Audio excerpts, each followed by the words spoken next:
Le monde entier est devenu un jeu vidéo. Et moi, j'ai eu un talent caché unique dès le départ, la force éternelle.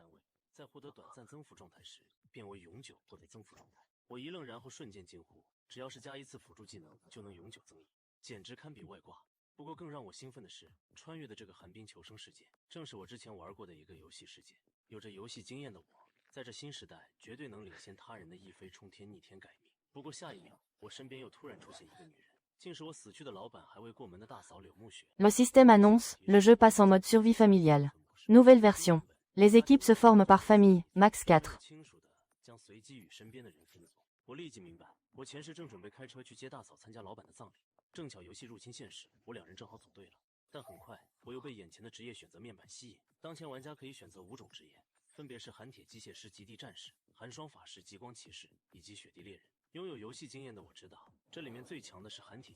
Mais le mécanicien de fer, c'est pour la fin game, il est faible au début.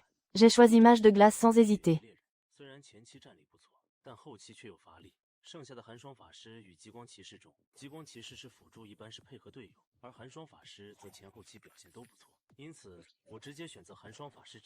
Félicitations, vous avez choisi mage de glace. Affinité élémentaire débloquée. Résistance au froid légèrement augmentée. Le système dit, 4h32 avant la nuit. Protection débutant, 5 jours 17h. Monsters n'attaquent pas le camp.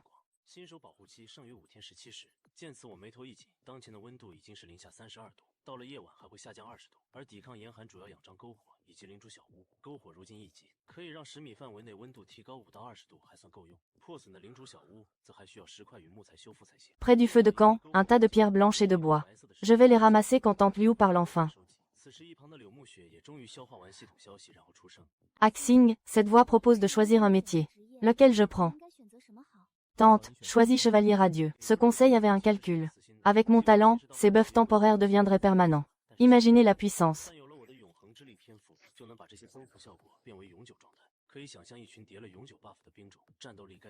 Liu Muxue n'a pas douté de ma décision. Dans ce monde étrange, j'étais son seul contact.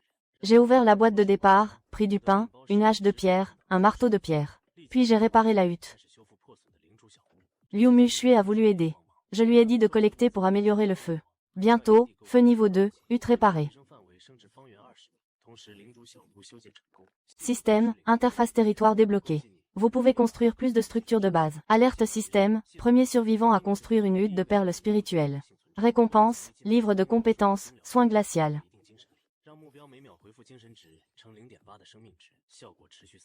J'étais choqué. Les livres de compétences sont rares. Une surprise agréable. J'ai rouvert le panneau personnel, section construction, choisi de construire une hutte de polaire. La hutte polaire permet de dépenser de la nourriture pour invoquer des polaires. Contient 4 personnes. Temps, 45 minutes. Selon mon expérience de jeu, la première construction optimale est la hutte polaire. J'ai appelé Liu Muxue pour aider. Premier survivant à construire une hutte polaire. Récompense, 50 pains. J'étais ravi. Pour embaucher un polaire, il faut 5 unités de nourriture. Avec ça, je pouvais tous les prendre. Bien que les polaires aient leur nom, pour faciliter, je les ai renommés Da Zhuang, E Zhuang, San Zhuang, Si Zhuang. J'ai revérifié le panneau construction. On pouvait construire un poêle, une cuisine, une scierie, un atelier de couture.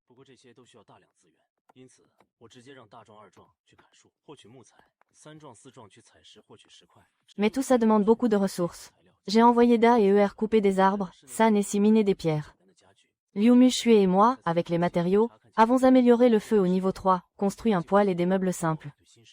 Après tout ça, j'ai enfin soufflé et regardé le chat. Canal mondial, presque tous se plaignent de la confusion. Je me suis dit, on dirait que personne d'autre n'a joué à ce jeu. Et là, hors du camp, la voix d'Er Zhuang. En me voyant, il a dit précipitamment.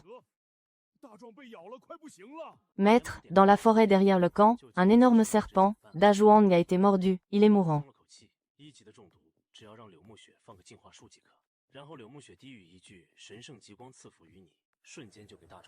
J'ai vite ouvert le panneau de Da Zhuang, santé réduite de moitié, plus statue empoisonnée. Mais j'ai soupiré de soulagement. L'empoisonnement niveau 1 est facile à soigner avec le sort, purification, de Liu Muxue. Elle a murmuré, que la lumière sainte descende. Moi, j'ai appliqué, soin glacial, et des chiffres verts de santé ont flotté au-dessus de la tête de Da Zhuang. En même temps, le système a annoncé, soin glacial, appliqué avec succès. Talent force éternelle activé. Compétence devenue effet permanent. J'étais stupéfait. Je ne m'attendais pas à ce qu'un sort de soin puisse devenir un buff permanent. Mais je me suis réjoui. Ça veut dire que Da Zhuang est maintenant un tank qui se soigne à l'infini. Imbattable.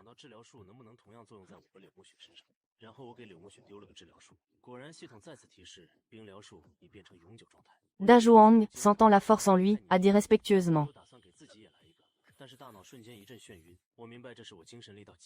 Merci, maître. Votre puissance est vraiment grande et illimitée.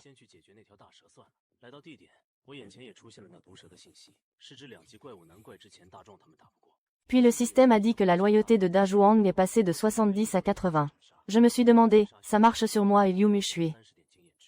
J'ai appliqué le sort sur Liu Mushui et le système a confirmé, soin glacial, est devenu permanent. Liu Mushui et moi, on était sidérés. Cette capacité est incroyable. Je voulais l'appliquer sur moi, mais vertige. Limite d'esprit, mais pas grave. J'ai décidé de mener Da Zhuang soigneur infini et les autres pour régler ce serpent. Sur place, info sur le serpent créature niveau 2, voilà pourquoi Da Zhuang et les autres n'ont pas pu. Mais maintenant, avec Da Zhuang soigneur éternel en avant, on l'a vite achevé.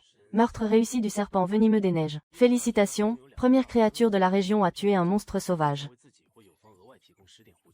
Récompense premier meurtre, parchemin d'invocation prêtresse serpent folk. Peut invoquer une prêtresse niveau 5 pour aider au combat. Ravi, je l'ai utilisé tout de suite, et une belle femme serpent est apparue devant moi. Mon honorable maître, la prêtresse serpent folk Ilena à votre service. J'ai vérifié le panneau d'Ilena, et encore surpris. Il s'avère qu'Ilena a 2 compétences de buff, armure écailleuse, donne temporairement 10 armures supplémentaires à soi ou allié. Et, enragement serpent folk, confère à soi ou allié effet berserk, vitesse déplacement et attaque plus 20% pendant 60 secondes. Et tout ce qui concerne les buffs, avec ma force éternelle, devient permanent. J'ai immédiatement ordonné à Ilena d'appliquer les 2 compétences sur nous. Instantanément, nous avons tous eu ces buffs pour toujours. J'ai aussi appliqué soin glacial, permanent sur Ilena. Sentant la force, Ilena était aussi choquée. Maître, votre puissance est vraiment insondable.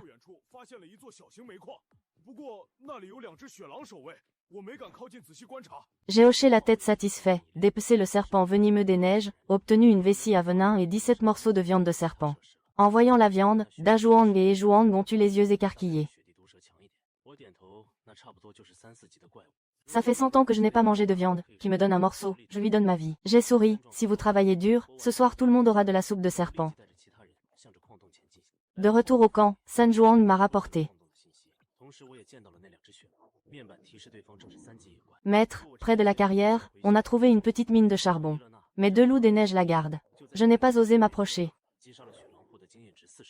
Entendant charbon, je me suis animé. Le charbon est un meilleur combustible que le bois. On peut économiser du bois. J'ai demandé à quel point les loups étaient forts. San Zhuang a dit un peu plus fort que le serpent venimeux des neiges. J'ai hoché, donc monstre niveau 3-4. Maintenant j'ai Ilena niveau 5, temps de régler ça. J'ai félicité San Zhuang et Si Zhuang, promis plus de viande ce soir, et mené les autres à la mine.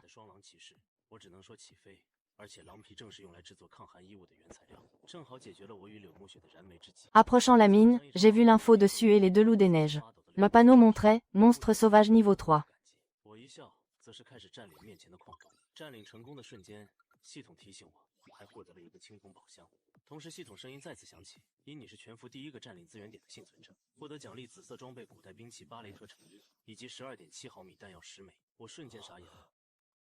Mais nous avons tous soin infini et défense impressionnante, plus Ilena. Le combat s'est terminé vite. Membre de votre équipe Ilena a tué Loup des Neiges. 40 points d'expérience obtenus.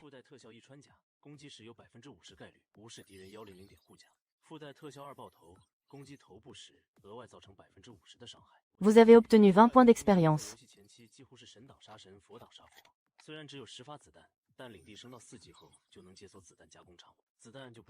J'ai dépecé les 2 loups. Cette fois butin généreux, 2 peaux de loup verte, 134 morceaux de viande de loup, os et crocs.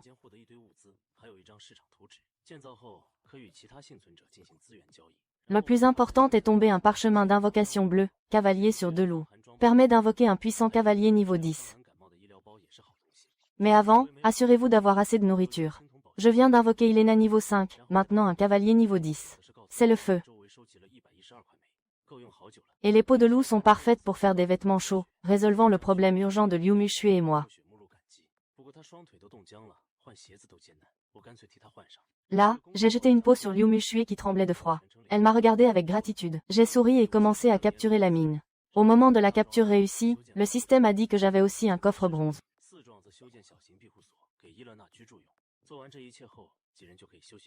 Et encore la voix du système, premier survivant à capturer un point de ressource. Récompense, objet violet arme ancienne, barrette, et 10 balles 12,7 mm.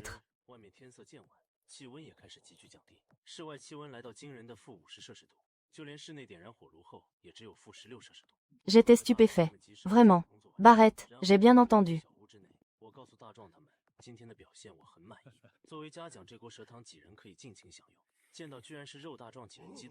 Arme ancienne, barrette. Dégâts, 967 à 993. Intervalle attaque, 2 secondes. Effet additionnel 1, perce armure, 50% chance ignorée sans armure cible. Effet additionnel 2, tir à la tête, toucher la tête inflige 50% dégâts supplémentaires. J'étais sidéré.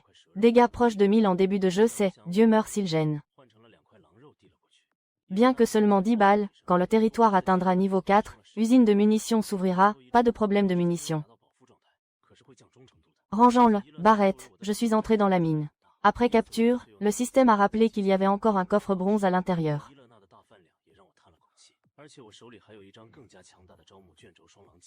L'ouvrant, j'ai obtenu un tas de fournitures et un plan de marché après construction, peux échanger ressources avec autres survivants. Puis j'ai vérifié le reste. Bâton me convenait, bottes des neiges équipement chaud, utile, aussi kit de soins pour une bonne chose. Vérifiant qu'il n'y avait plus rien autour, j'ai démonté le coffre bronze et obtenu 5 unités de cuivre.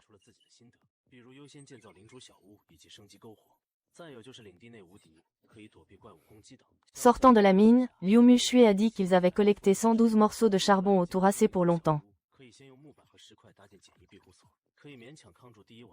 J'ai souri, regardant Liu Mushui trembler, et lui ai tendu les bottes des neiges.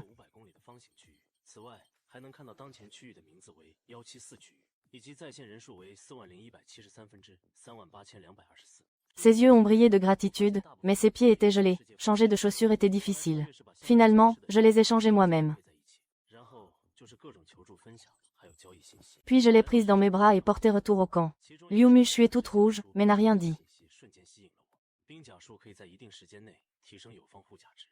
De retour au camp, j'ai d'abord regardé les ressources, puis ordonné à Da Zhuang et Zhuang de construire la scierie.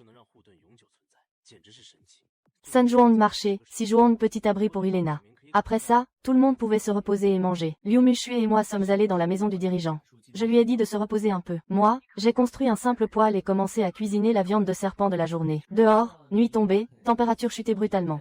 Dehors 50 degrés Celsius, dedans, même avec poêle allumé, seulement 16 degrés Celsius. Heureusement, Da Zhuang et autres ont fini la construction à temps et retourné maison dirigeant. J'ai dit que j'étais content de leur travail aujourd'hui, et en récompense cette soupe de serpent ils peuvent manger à satiété. Voyant de la vraie viande, Da Zhuang et autres étaient ravis. Ils mangeaient et juraient de travailler dur en gratitude au maître. Leur niveau de faveur a grimpé, tous dépassant 80. J'ai regardé Ilena avec faim 50 et demandé si elle mangeait viande crue ou cuite. Crue, honorable maître. La faveur d'Ilena a instantanément augmenté. Mais sa faim n'a augmenté que de 10,5 à 60. J'ai froncé les sourcils. Si longtemps pas rassasié, la loyauté baissera. Et Ilena comme mon combattant principal très importante.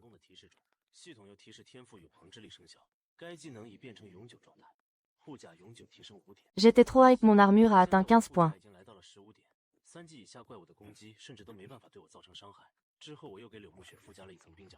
Liu Mushui découvre via le chat la galère des autres survivants.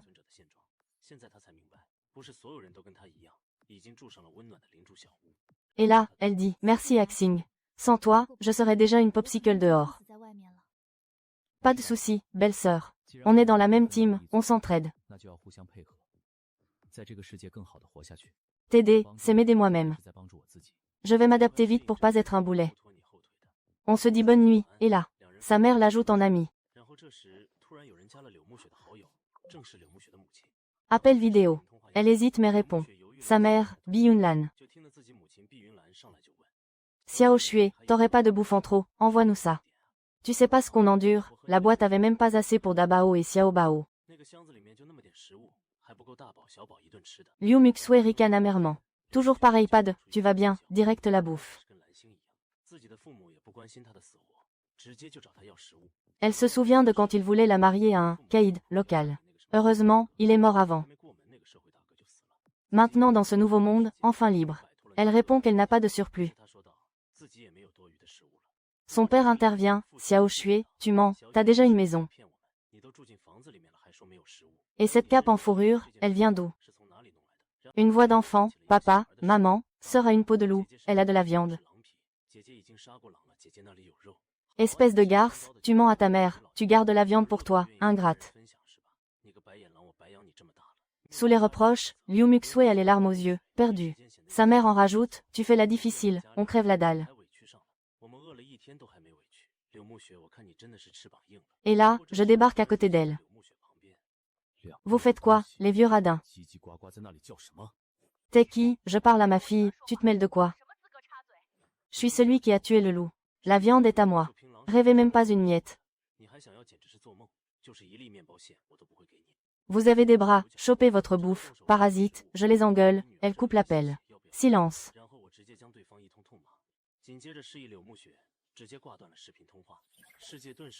Liu Muxue, ému, me dit.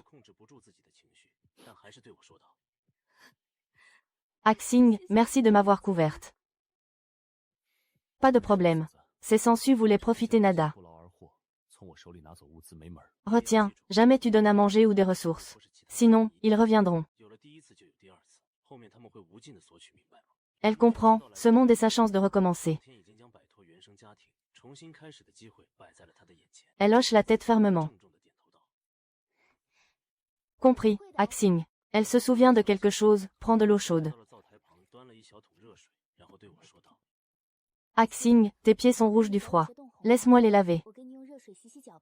Ses parents sont furieux.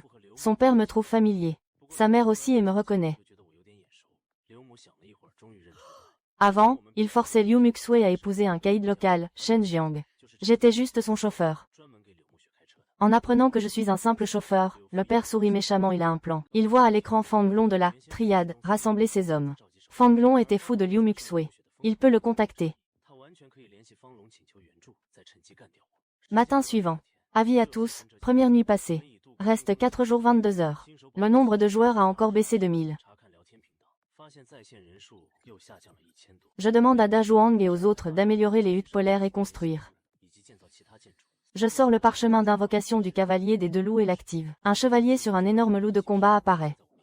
Cavalier des deux loups, Azam, à votre service. Je check ses stats. Lui et son loup sont niveau 10. 2 pour le prix d'un incroyable chance. Je hoche la tête et lui applique armure de glace et soins glacés. Armure écailleuse, endurance des serpentins, 4 buffs permanents.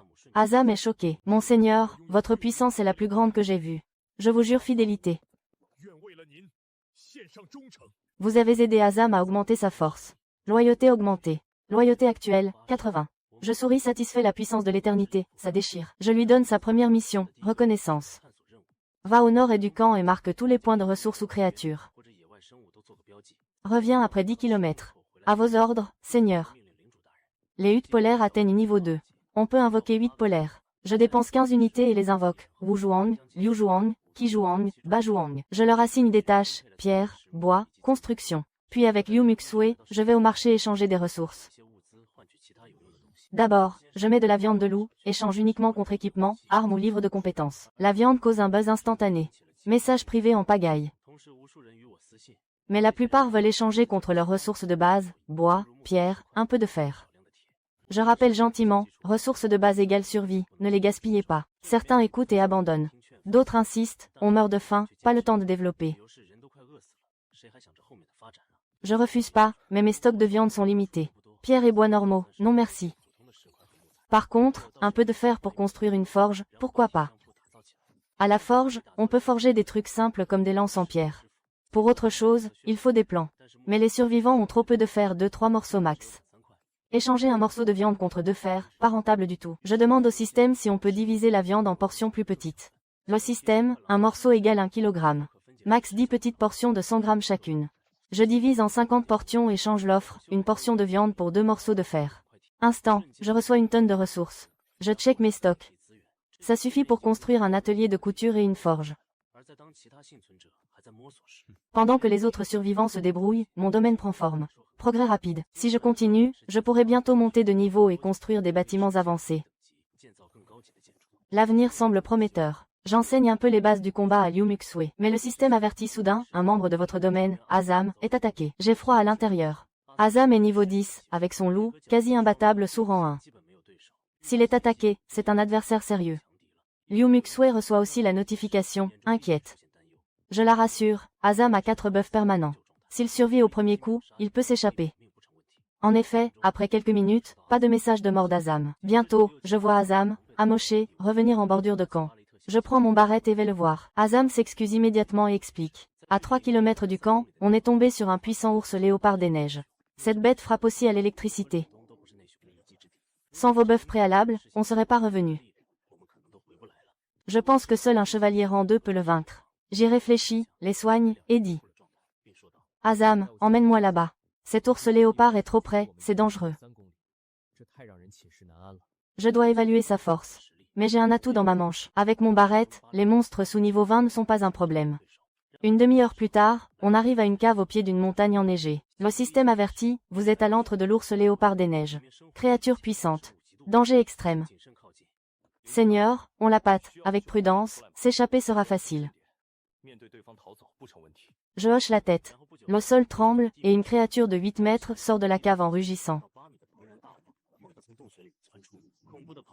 Au fait, je vous informe, Seigneur.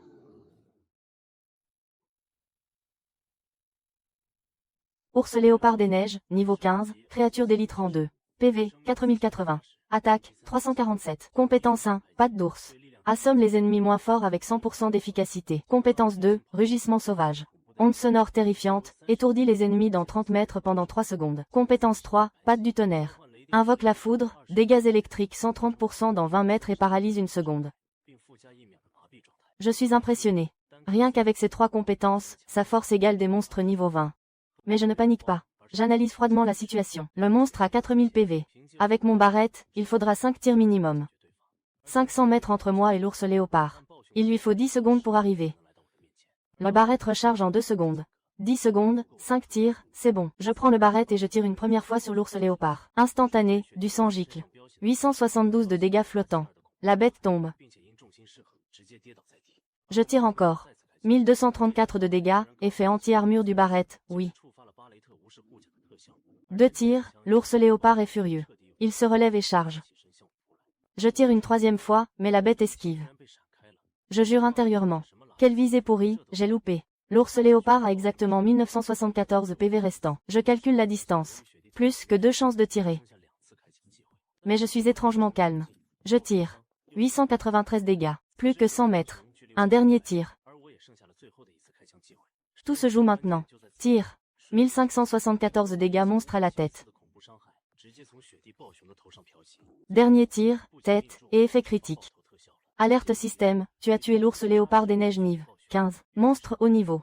XP, 350 par 400% égale 1400. Niveau augmenté. Niveau actuel, 3. Je jubile 2 niveaux d'un coup. Mais le système continue. Trophée, cœur de force Nive. 1x1. Cœur de force Nive. Un objet d'évolution. Permet à un survivant Nive, 10. D'évoluer en rang 2. Toute stat plus 100%. Reçu, cristal élémentaire Nive. 1x8. Cristal élémentaire Nive. 1 contient une force élémentaire. Construction ou alchimie. Félicitations, premier survivant à tuer un monstre d'élite. Récompense, plan de tour de tir élémentaire Nive. 1x1, parchemin d'invocation druide des glaces x1. Le système annonce, Iliena et Azam admirés. Leur loyauté augmente. Je souris et lance le cœur de force à Azam. Maître. Un cœur de force si précieux. Vous me le donnez vraiment. Azam, tu as fait preuve de bravoure. Tu mérites plus de puissance. Azam est ému aux larmes instantanément. Je donnerai ma vie pour vous, maître. Alerte système, Azam touché. Loyauté augmentée. Niveau actuel, 95, prêt à sacrifier sa vie. Dès qu'Azam utilise le cristal, son aura devient terrifiante. Alerte système, Azam a terminé son évolution. Toute stat plus 100%. Je vérifie les stats d'Azam, puis me tourne vers Iliena. Iliena, comporte-toi bien. À Nive, 10, je te trouverai un cœur aussi. Merci pour votre générosité, maître. Ilyena donnera tout pour vous. Alerte système, Ilyena touché. Loyauté, 85. Je souris à nouveau et regarde le parchemin. Parchemin d'invocation druide des glaces. Invoque un druide d'élite Nive, 15. Monstre d'élite Nive, 15. Waouh, c'est incroyable. Et le plan? Plan de tour de tir élémentaire Nive, 1. Portée, 600 mètres. Puissance, 213. Intervalle, 2.5 se. Quelle puissance, plus de 200 dégâts presque assez pour one-shot Ilyena. Même Azam pré-évolution n'aurait pas atteint la tour à 600 mètres. Je regarde la carcasse et choisis, dépecer.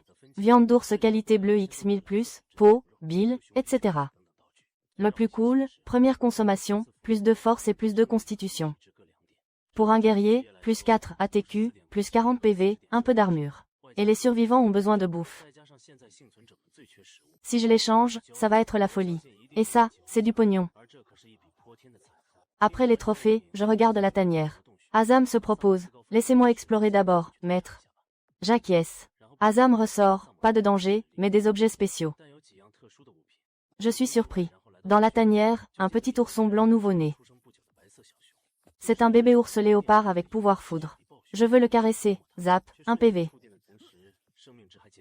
Le système, créature sauvage apprivoisable bébé ours léopard. Apprivoisé et recruté. Après apprivoisement, besoin de nourriture. Efficacité au combat seulement adulte. Je choisis, accepter. Recrutement réussi. Je le nomme Volibear. Liu Muxue le prend joyeusement dans ses bras. Je veux prévenir du choc, mais elle rit, mais moi, il ne m'a pas électrocuté. Je suis perplexe. Quel ourson fait du favoritisme? Près du nid, un coffre argenté non verrouillé. Je retiens mon souffle. Les coffres vont bronze, argent, or, lune. Dans un coffre lune, on peut trouver de l'équipement légendaire. Dans ma vie précédente, j'ai eu un coffre argent seulement au jour 10. En trouver un si tôt, c'est énorme. Je l'ouvre. Félicitations, livre de compétences, invocation Robomark, brassard fer noir X1, trousse de soins X5, petit pack de ressources X1, mitril X5. Je suis super content, livre de compétences ultra précieux pour mécanicien fer glace début. Robomark. Compétence exclusive mécanicien fer glace. Utilise ma et énergie pour invoquer un robot héritant 120% stats survivant. Robot dure 180 S. Les brassards augmentent la portée. Parfait pour moi. Petit pack donne pierre, bois, fer. Mitril métal précieux pour équipement ou construction haut niveau. De retour au camp, je vérifie les stocks. Honnêtement, les provisions sont plus qu'abondantes. Je charge Dajuang et autres de construire et collecter, puis pars avec Liu Muxue vers une maison voisine. Après l'incident avec ses parents, nos relations se sont améliorées. Un peu de flirt, mais rien de plus. Je me calme et vais à la place du marché, ouvrant l'interface d'échange. Temps de vendre pour développer le camp. J'ouvre le chat mondial. Flux habituel, mais certains partagent des tactiques, avertissent d'un groupe de type masqué cruel. Soudain, agitation dans le chat. Fan Londé, 3 héros, vend à nouveau de la nourriture. 100 grammes viande maigre contre 100 bois ou 50 pierres. Priorité armes et équipements. Échangez vite. Certains sont contents, d'autres crient au prix trop élevé. Je secoue la tête, prix abusif. Ça vide un camp entier. La nourriture restaure la faim, mais manque de ma ralentit le développement. Dure plus tard. Je découpe aussi la viande d'ours en portions et la mets en échange, précisant les bonus stats. Mes demandes sont bien plus modestes que Fanlon. Les gars, vite au marché, quelqu'un vend de la viande d'ours avec bonus stats. Dès que la viande est mise en vente, elle est repérée. Full instantané. Un survivant, Yangling, est tellement choqué. J'ai eu un morceau entier pour 50 pierres, assez pour booster ma famille, mon Dieu. Cette nouvelle rend le chat fou. Certains postent l'info dans le chat mondial, faisant envier les autres régions. Mon interface est submergée d'offres. En minute, 5400 bois, 3200 pierres, 342 fer, 43 cristaux élémentaires Nive. 1. Plus un plan vert et 20 mitril. Et tout ça pour seulement 215 morceaux de viande. Il m'en reste 1000. Je triomphe. Ces mâts suffisent pour améliorer les bâtiments clés et construire la tour de tir élémentaire, boostant la défense du camp.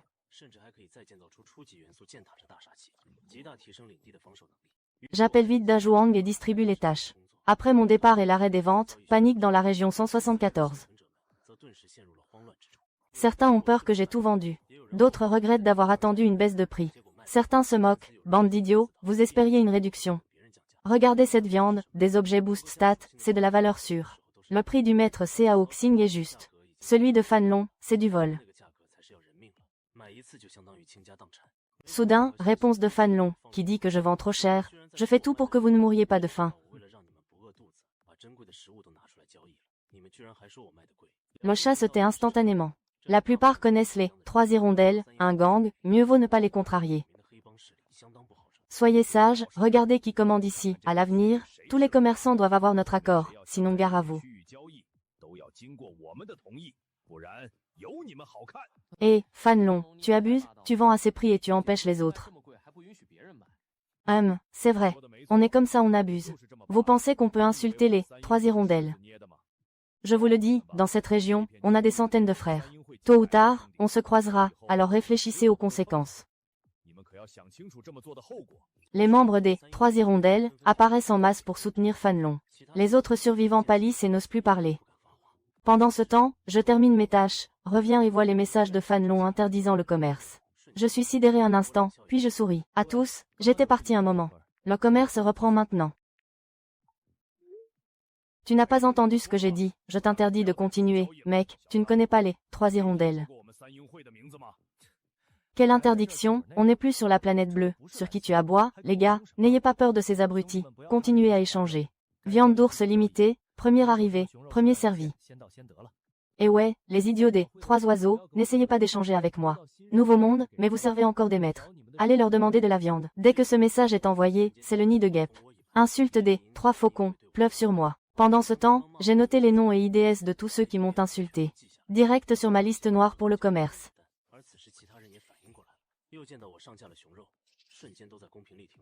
De son côté, Fan Long était furieux. Ces hommes ne pouvaient plus trader avec moi. Mais le père de Liu Muxue l'a contacté. Il a appris que dans ma vie précédente, j'étais juste un chauffeur. Fan Long s'est calmé. Ce gars des bas-fonds pense vraiment réussir ici. Il a ordonné à tous les membres des 3 aigles, trouver mon camp à tout prix. Moi, j'étais submergé d'offres. Après avoir vendu 500 portions de viande d'ours, j'ai annoncé, plus de gros deals, mais si vous avez des plans ou des compétences, MP-moi.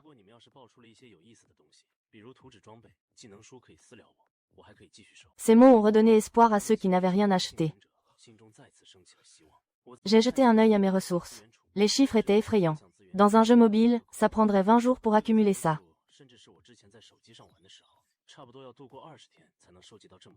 Liu Muxue m'a averti. Shin, j'ai déjà eu affaire à Fan Long. C'est un vicieux, ses méthodes sont brutales. Sois prudent. J'ai hoché la tête, mais je n'étais pas inquiet. À ce stade, les joueurs doivent trouver le camp adverse pour attaquer.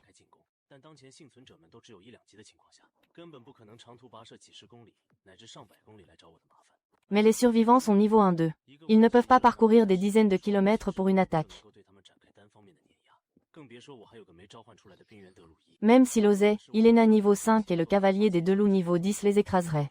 Sans parler de mon druide des glaces pas encore invoqué. Surtout, je vais bientôt construire la tour des flèches élémentaires. Fan Long et toute son alliance ne seront que de la chair à canon.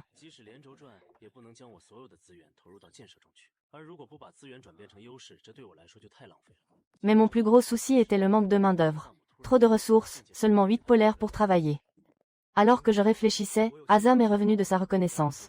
Et surprise, il a amené 3 femmes avec lui. Seigneur, j'ai des nouvelles, a-t-il rapporté. Ces femmes sont des réfugiés de la Cité de Glace. La Cité de Glace est à des milliers de kilomètres. Elle a été prise par l'armée des autres.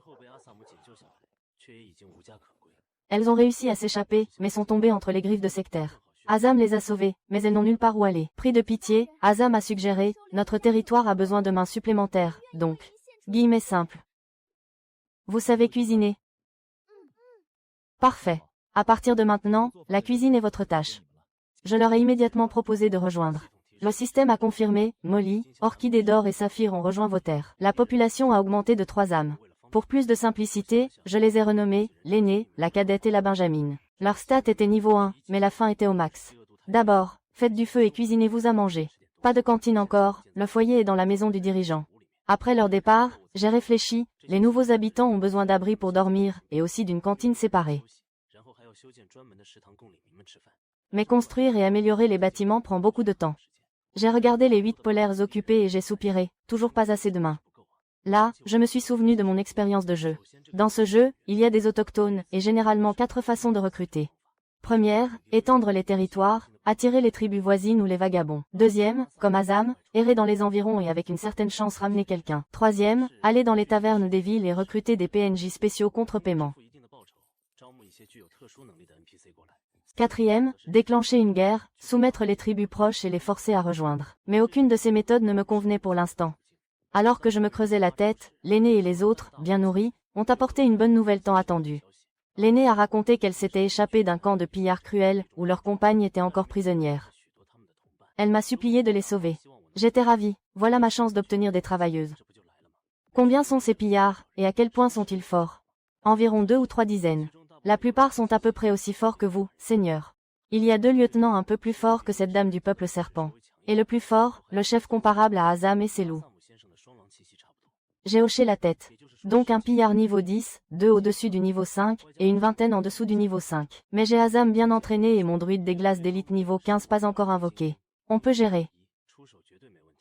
De plus, selon l'expérience de jeu, ces pillards ont généralement des trésors cachés. Décidé à agir, j'ai localisé le camp et commencé à me préparer pour la bataille. D'abord, les 2 compétences et équipements d'hier.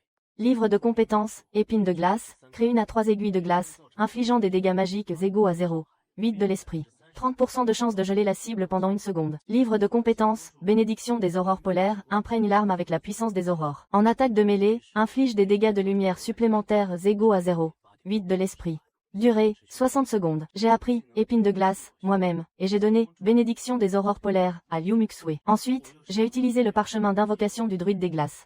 Instantanément, une aura de puissance a soufflé, et les forces de la nature m'ont montré le chemin. Le gardien Andrew à votre service. En vérifiant ses stats, j'ai découvert sa compétence de transformation forme du grand ours. Se transformer en ours géant des glaces augmente toutes les stats de 30% et donne les compétences supplémentaires, rugissement du tonnerre, et assaut féroce. La forme dure 60 secondes.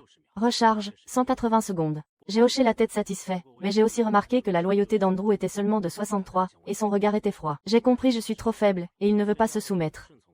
Andrew pensait vraiment ça, un dirigeant faible ne mérite pas sa loyauté inconditionnelle.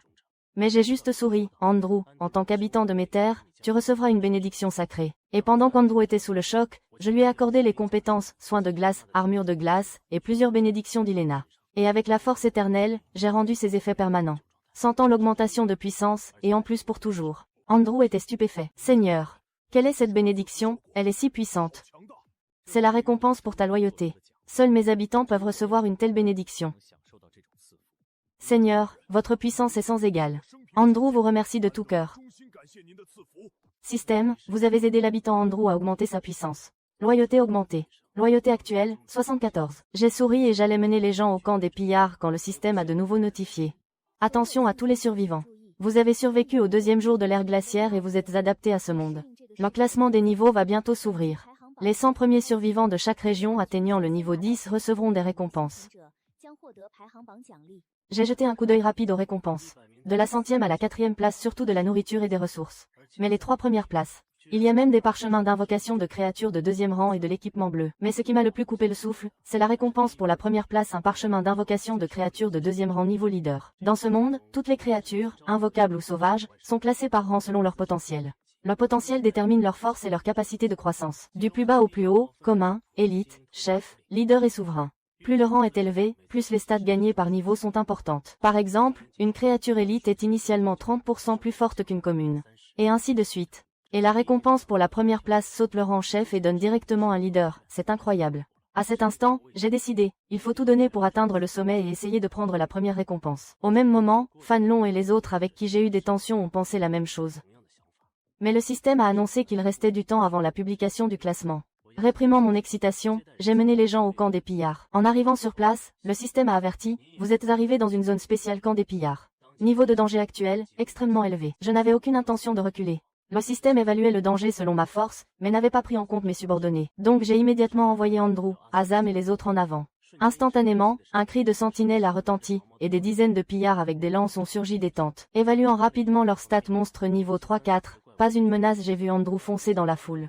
Un coup de griffe et des chiffres de dégâts de 3 à 400 apparaissent. Système, l'habitant de vos terres Andrew a tué un pillard. Reçu 40 points d'expérience.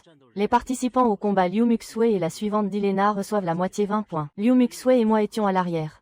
Nous ne combattions pas, mais nous avons reçu de l'expérience. J'ai vite réalisé, nous avons appliqué des buffs sur Andrew, donc ces kills nous sont crédités. Voilà comment l'expérience est partagée. Réalisant cela, je ne pouvais que dire, c'est incroyable, donc si j'ai beaucoup de suivants forts, je peux les envoyer au combat et rester au camp à monter en niveau. Et encore plus important, nos chances à Liu Muxue et moi d'obtenir des récompenses du classement ont considérablement augmenté. Sur le champ de bataille, les attaques des pillards infligeaient à Andrew et aux autres des dégâts symboliques, immédiatement soignés. Les pillards étaient abasourdis. On frappe, et ils se soignent plus vite, c'est inutile. Là, le chef est sorti du centre du camp. Vérifiant ses stats, j'ai vu la compétence, talon lumineux, augmente la vitesse en fuite. Andrew, c'est le chef, ne le laissez pas s'échapper. Voyant la puissance d'Andrew, le chef avait déjà décidé de fuir, et après mes mots, il a carrément paniqué. Mais Andrew, avec un rugissement, s'est transformé en ours géant, a foncé en avant et a frappé d'une patte, tuant le chef sur le coup. Instantanément, le système, reçut 150 points d'expérience. Mon niveau est monté au 4e. Aussi, vous avez détruit le camp des pillards. Réputation des terres plus 50. Attention, vous avez accompli une mission punitive difficile. Selon l'évaluation de votre force, vous recevez une récompense supplémentaire, parchemin d'invocation de l'assassin des ombres. Peut invoquer un assassin d'élite niveau 20. J'étais en liesse, un assassin niveau 20, encore plus fort qu'Andrew. Ensuite, j'ai collecté les trophées, quelques masques de pillards, un manuel d'entraînement de soldats de premier rang et quelques pièces. Les masques de pillards équipement augmentant l'esprit. Le manuel d'entraînement permet d'entraîner les habitants ordinaires des terres, les transformant en soldats combattants de premier rang. Les pièces monnaie acceptées sur le continent. On peut acheter des provisions ou recruter des suivants dans les villes de ce monde. Je suis entré dans les tentes des pillards. Dans la première, un sacrifice sanglant, j'ai failli vomir. Oui, ces pillards étaient fous. Dans les autres tentes, j'ai trouvé beaucoup de pièces, de nourriture et de provisions. Là, Andrew a informé que sur le chef, il avait trouvé une clé étrange, clé du trésor des gobelins. Avec elle, on peut aller aux coordonnées indiquées et ouvrir le trésor. Attention, dans cette zone peuvent se cacher des dangers spéciaux. Agissez avec prudence. J'étais excité. Les gobelins, une race faible, mais habile à creuser des tunnels et à trouver des trésors. Leurs cachettes sont souvent pleines d'objets précieux. Mais les coordonnées sont à plus de 40 km. Avec ma vitesse de déplacement, c'est impossible pour l'instant. À mettre en attente. Ensuite, je me suis approché de la dernière tente, où les réfugiés captifs étaient détenus. En parcourant leurs noms, je me suis arrêté sur le dernier. Survivante Tong Chuchu. Niveau actuel, 1. C'était une personne de l'étoile bleue. Liu Muxue est direct, elle va consoler la petite. Son père s'est fait kidnapper par cet arrêt hier soir. La petite fond en larmes. Je soupire. On a vu des corps mutilés au camp. Son père est probablement mort. Liu Muxue me regarde, on peut la prendre avec nous au village. J'acquiesce. Une bouche de plus, c'est rien. Et une survivante, ça peut servir. Apprenant que je suis un puissant dirigeant, elle me regarde, curieuse et craintive. Et ma maman, on peut la prendre aussi, cette question me fait réfléchir. Les survivants adultes sont moins dociles que les locaux. Une enfant, ça va. Un adulte.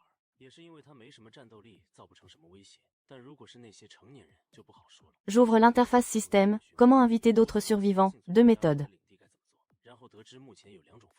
Première, les inviter comme dirigeants, avec accès aux ressources. Deuxième, les engager comme colons, droit limité, pas d'attaque d'alliés. En voyant l'option 2, je me rassure. Parfait pour éviter les problèmes. Je demande à Tong Chuchu où est leur camp. La décision finale revient à sa mère. Elle me remercie aussitôt. Merci, grand frère. Chuchu n'oubliera jamais. Je regarde les autres locaux dans la tente. Vous connaissez Jasmine et Saphir. Confirmé, ce sont des camarades. Ils sont dans mon village maintenant. Vous venez?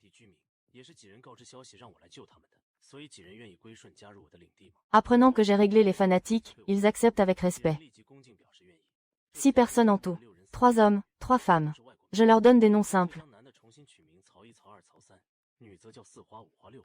Chaoyi a un talent d'orateur débutant. Siwa, cuisine débutante plus 20% satiété. Pas mal.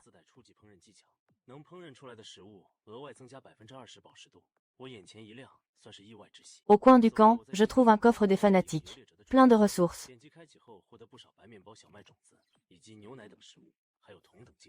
Des graines de blé à planter. Du cuivre, métal important pour fils et lampes.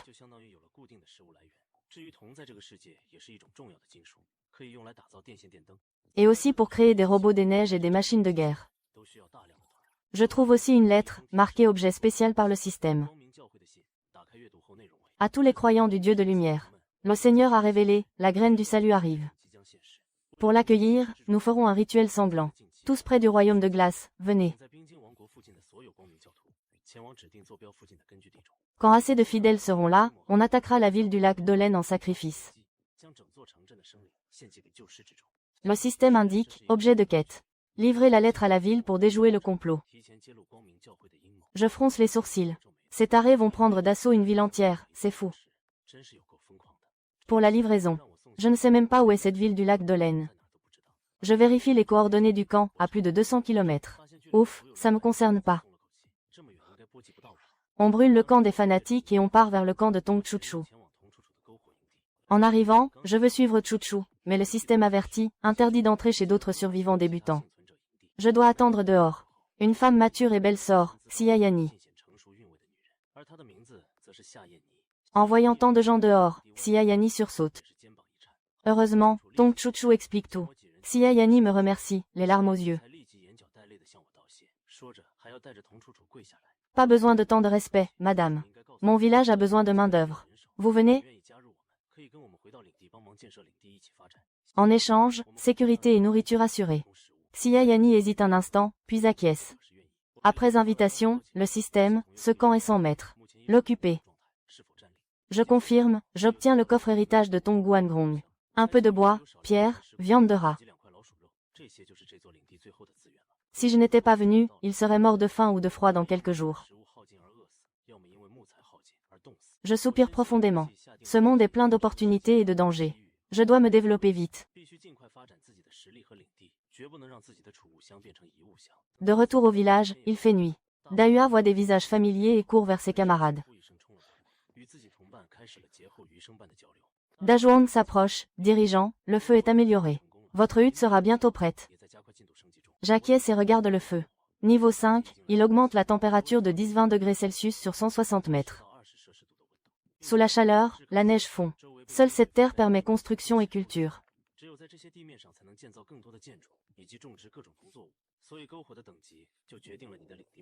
Plus tard, le feu deviendra un noyau énergétique, éclairant toute une ville.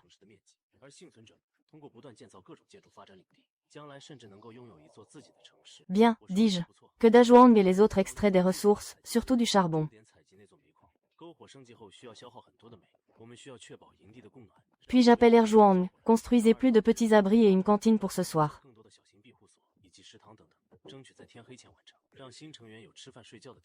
À Sanjuang et Sijuang, érigez une tour de tir élémentaire débutante avant la nuit. Les nouveaux ont fini de parler. Voyant les polaires travailler, Shaoyi s'avance avec les autres.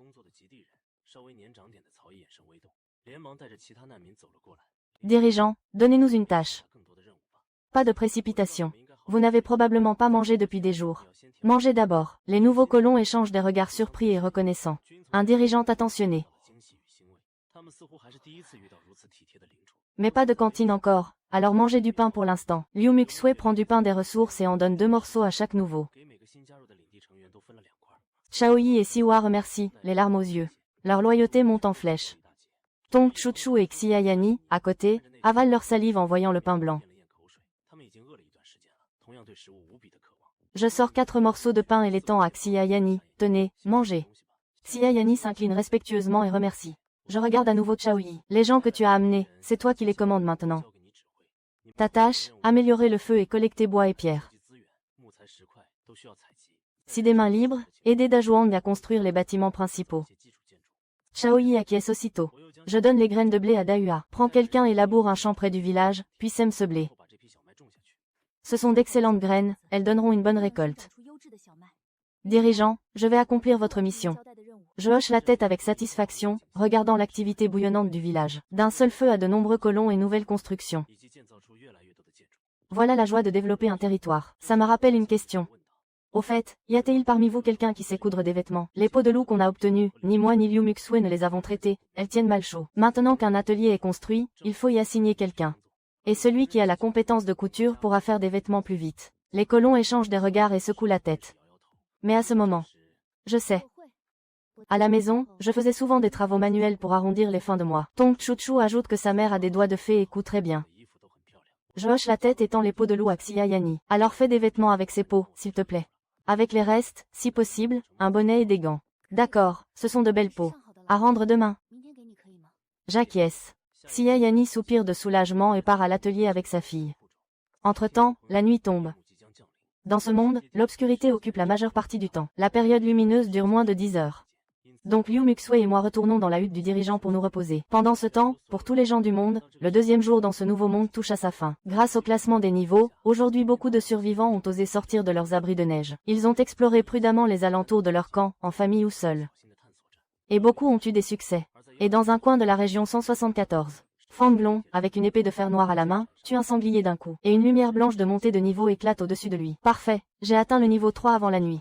Depuis l'ouverture du classement, je n'ai fait que chercher des bêtes solitaires et faibles.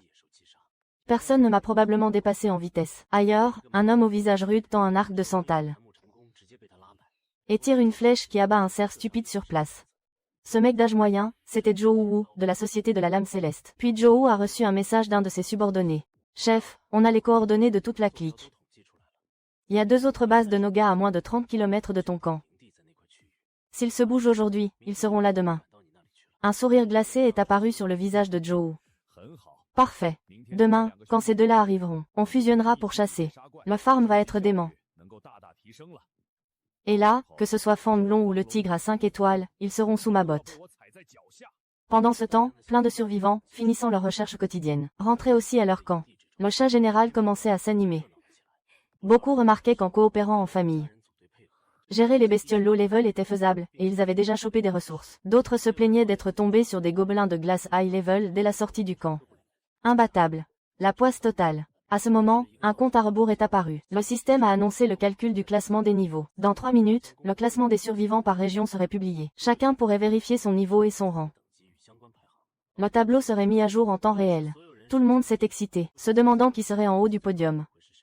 Certains ont supposé que ce serait leur boss du hall du tigre, le tigre à 5 étoiles, puisqu'il était déjà niveau 3. Mais d'autres ont rappelé Zhou Hubo et Fanglong. Eux aussi niveau 3, alors que beaucoup étaient encore sous le choc. Le système a annoncé la fin de la mise à jour du classement. Mais la liste révélée a dépassé toutes les attentes.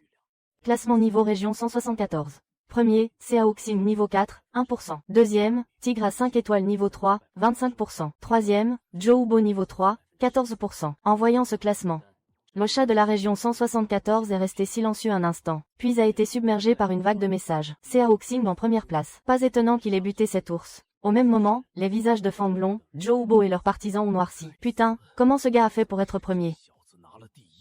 D'un autre côté, un sourire intéressé est apparu sur le visage de Zhou Hubo. Intéressant.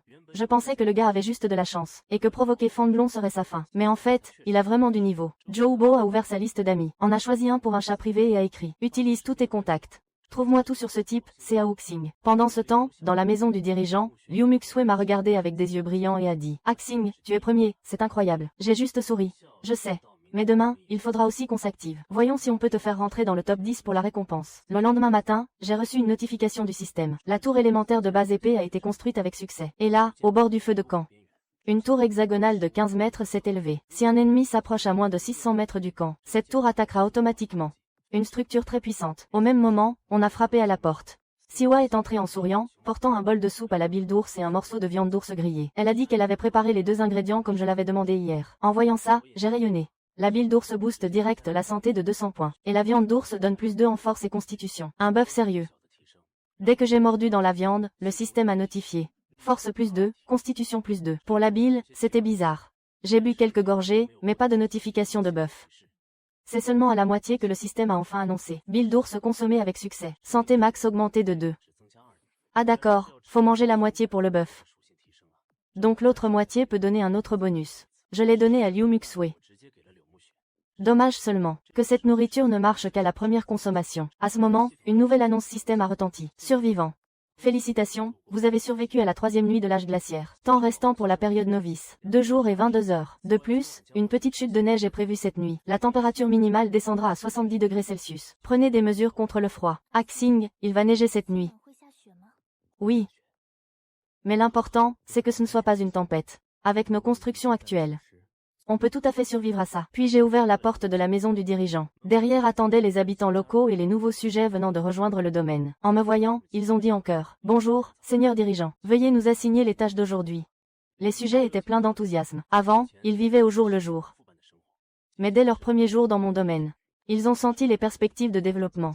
Donc ils tenaient particulièrement à cette opportunité. J'ai hoché la tête. Aujourd'hui, continuez le travail que je vous ai assigné hier. Faut farmer plus de ressources et rentrer à la base. Upgrader le feu de camp et le manoir du seigneur. Construisons ensemble un domaine encore plus ouf. À vos ordres, mon seigneur. À ce moment, Xia Yani et Tong Chuchu arrivent avec des piles de vêtements chauds. Xia Yani dit doucement: « Maître, les vêtements sont prêts. » Étant une personne moderne, elle a pas l'air trop habituée à ce genre de formule. T'as bien bossé. Je prends les habits, une veste et un bonnet en peau de loup. Même si ces fringues ont pas de stats, elles protègent super bien du froid. Puis je vois les cernes sous les yeux de Xia Yani. Je réalise qu'elle a sûrement pas dormi de la nuit. Du coup, je sors 2 morceaux de viande d'ours et une bouteille de lait, que je lui tends. Mon seigneur, vous me donnez vraiment cette viande et ce lait si précieux. Chuchu aimerait aussi que tu reprennes des forces. Les yeux de Xia Yani rougissent instantanément. Elle hoche sérieusement la tête et se met à remercier. Tong Chuchu dit joyeusement: « Merci, grand frère. » Après avoir distribué le taf, je rappelle Azam. Je lui demande si hier, en sortant, à part sauver Dahua et les autres, elle a trouvé autre chose. Azam me tend une carte simple des ressources proches et m'annonce qu'à part les ressources normales, elle a aussi trouvé une mine. Mais elle est déjà occupée par un groupe de créatures de pierre. En plus, elle a entendu des bruits de machines pas loin. En entendant ça, mes yeux brillent. Ça veut dire que cette mine cache sûrement des artefacts tech. Je demande à quel point ces créatures de pierre sont fortes. Azam répond que même si elle n'a pas fait de reconnaissance à l'intérieur, les créatures de pierre sont des mobs bas niveau. Leur force normale est autour du niveau 1. Des créatures de pierre niveau 2 ou 3 peuvent rarement apparaître. Après avoir écouté, j'ai déjà un plan en tête. Cette mine est pas loin du domaine. Ça m'intrigue grave. Donc notre objectif du jour, explorer cette mine de pierre. Essayer de monter de niveau, moi et la tombe. Mais avant de partir, je décide d'utiliser le parchemin d'invocation d'assassin fantôme pour renforcer la puissance de mon équipe. Le parchemin d'invocation d'assassin fantôme peut invoquer un assassin fantôme de niveau 20 élite. On invoque. J'appuie sur « Confirmer ». Une brume noire apparaît instantanément devant moi et s'étend vite. En quelques secondes, ça a envahi tout le camp. Et on devine une silhouette humaine qui bouge dedans. Cette silhouette n'émet aucune trace de présence. Mais elle me donne des frissons mortels. L'instant d'après, la brume se dissipe. Une femme en cape noire en émerge, et une armure de cuir noir moulante. Son visage est presque entièrement caché par un casque noir charbon. Seules ses lèvres légèrement écarlates sur une peau bleutée sont visibles. Elle dit lentement: « Le temple de l'ombre a besoin de protection. Je suis venu pour ça. Salutations, l'assassin Sarah Mission est arrivé pour se présenter. » Je hoche la tête. « Bienvenue dans nos rangs, Sarah Mission. » Sarah ne réagit pas. À ce moment, Liu Muxue dit doucement: « Bienvenue, Sarah. » « Merci, belle dame. Sarah Mission à votre service. » Je roule juste des yeux. Quelle sélectivité, mais je suis déjà habitué à la froideur des nouvelles recrues invoquées. Puis je regarde les stats de Sarah. Sarah a 3 compétences propres. Première compétence, ombre sans forme. Estompe sa propre apparence. Cache sa présence. En état furtif, augmente l'esquive de 30%. La vitesse de déplacement augmente de 20%. Durée, 5 minutes. Deuxième compétence, don de la libération. En attaquant, avec 30% de chance inflige 225% de dégâts. Avec 15% de chance inflige 315% de dégâts. Avec 5% de chance inflige 432% de dégâts. Troisième compétence, inné, apparence de l'ombre. En état furtif, augmente encore l'esquive de 15%. En plus, il y a l'avantage de l'assassin. Quand il y a 3 assassins ou plus dans l'équipe, la chance d'activer le don de la libération augmente de 5%. À 10 ou plus, la chance augmente de 10%. Une lueur d'étonnement non dissimulée traverse mes yeux. L'attaque de Sarah est presque à 700. Un seul coup critique random pourrait rivaliser avec un tir de barrette. Si libération du don fonctionne, les dégâts vont être monstrueux, genre vraiment. Et grâce à mes buffs permanents, Sarah va encore monter de plusieurs niveaux. Donc je l'ai regardée avec intérêt.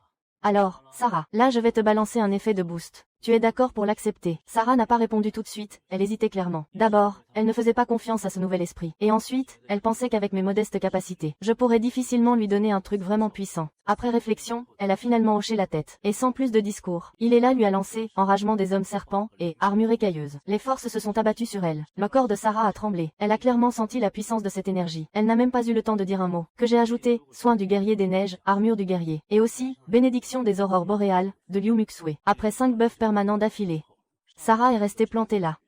Ses épaules tremblotaient légèrement. En tant qu'assassin expérimenté, habitué aux missions,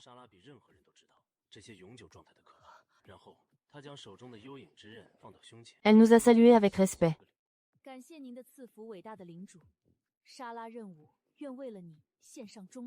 Et là, le système a annoncé, force de Sarah augmentée pour la quête, loyauté augmentée. Loyauté actuelle, 71. J'ai souri et j'ai dit aussitôt. Maintenant on bouge. Objectif, la mine du peuple de pierre. 1 heure plus tard, on est arrivé sur place. Devant nous, au pied d'une montagne enneigée, est l'entrée de la mine. Le système a averti en même temps. Zone spéciale, mine du peuple de pierre. À l'intérieur, de nombreux membres du peuple de pierre sont actifs. Et d'autres dangers spéciaux. Approchez avec prudence. Niveau de menace actuelle, extrêmement dangereux. Encore, extrêmement dangereux. Mais j'ai rien capté sur le moment. Comparé au camp des vagabonds. Ma force a augmenté en flèche. Donc j'ai fait un geste de la main. Et j'ai conduit tout le monde dans la mine. Andrew, avec sa défense la plus haute, ouvrait la marche. Azam est entré en deuxième. Quant à Sarah, en entrant dans la mine, elle s'est dissoute dans l'obscurité. Liu Muxue, bouclier prêt, scrutait les alentours avec vigilance. Elle savait que sa mission était de me protéger de tout mal. En franchissant le seuil de la mine, sur ces murs nous avons vu plusieurs torches émettant une flamme bleue. En prenant une, le système a informé. Torche magique X1 obtenue. Torche magique.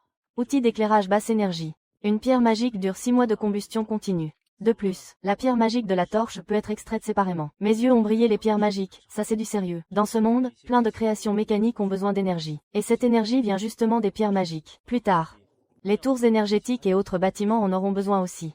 Ce truc, comme les cristaux élémentaires, c'est du cache solide. J'ai ordonné à Azam et Andrew de prendre toutes les torches magiques. Tout de suite, j'ai remarqué des rails au sol, et un wagonnet renversé sur le côté. Démonter un vieux wagonnet donne 8 unités de fer. Ou le réparer au village pour 4 unités. Les rails peuvent servir à poser des voies, pour accélérer le transport du minerai, ou les démonter pour 4 unités de fer. Utile aussi, je prends tout. En avançant plus loin, on a vite vu des dizaines de créatures à tête de rat en train de miner. C'était des mineurs rats de pierre, niveau 5. En plus d'eux, il y avait un surveillant rat de pierre, niveau 7. En nous voyant, le surveillant a aussitôt agité son long fouet. Et a rugi. Des intrus. Détruisez-les. La horde de rats de pierre s'est ruée sur nous. Mais l'écart de puissance était trop grand. Andrew a juste couru dans la salle, balayant les rats un par un. Azam, avec sa longue épée en main, s'en sortait facilement, sans parler des éclairs froids qui zébraient l'obscurité. Chaque fois qu'un tel éclair apparaissait, des chiffres de dégâts à 3 ou 4 chiffres surgissaient dans l'air. Face à une telle puissance, même dans les yeux du surveillant rat de pierre, une lueur de peur est passée. Et après que Sarah et les autres aient tué les monstres, moi et Liu Muxue, on partage l'XP à moitié. Un flash blanc l'illumine instantanément. Elle passe direct niveau 3. Liu Muxue observe le champ de bataille et demande prudemment. Est-ce qu'elle peut rejoindre le combat aussi? Je vois son air sérieux. Elle a besoin d'XP, c'est clair. Et avec sa défense actuelle. Un coup de rat minier, c'est gérable. J'approuve, en lui disant de faire gaffe. Liu Muxue prend une grande inspiration, lève son bouclier, serre son épée longue et fonce. Très vite, elle affronte un rat minier. Le rat brandit sa pioche.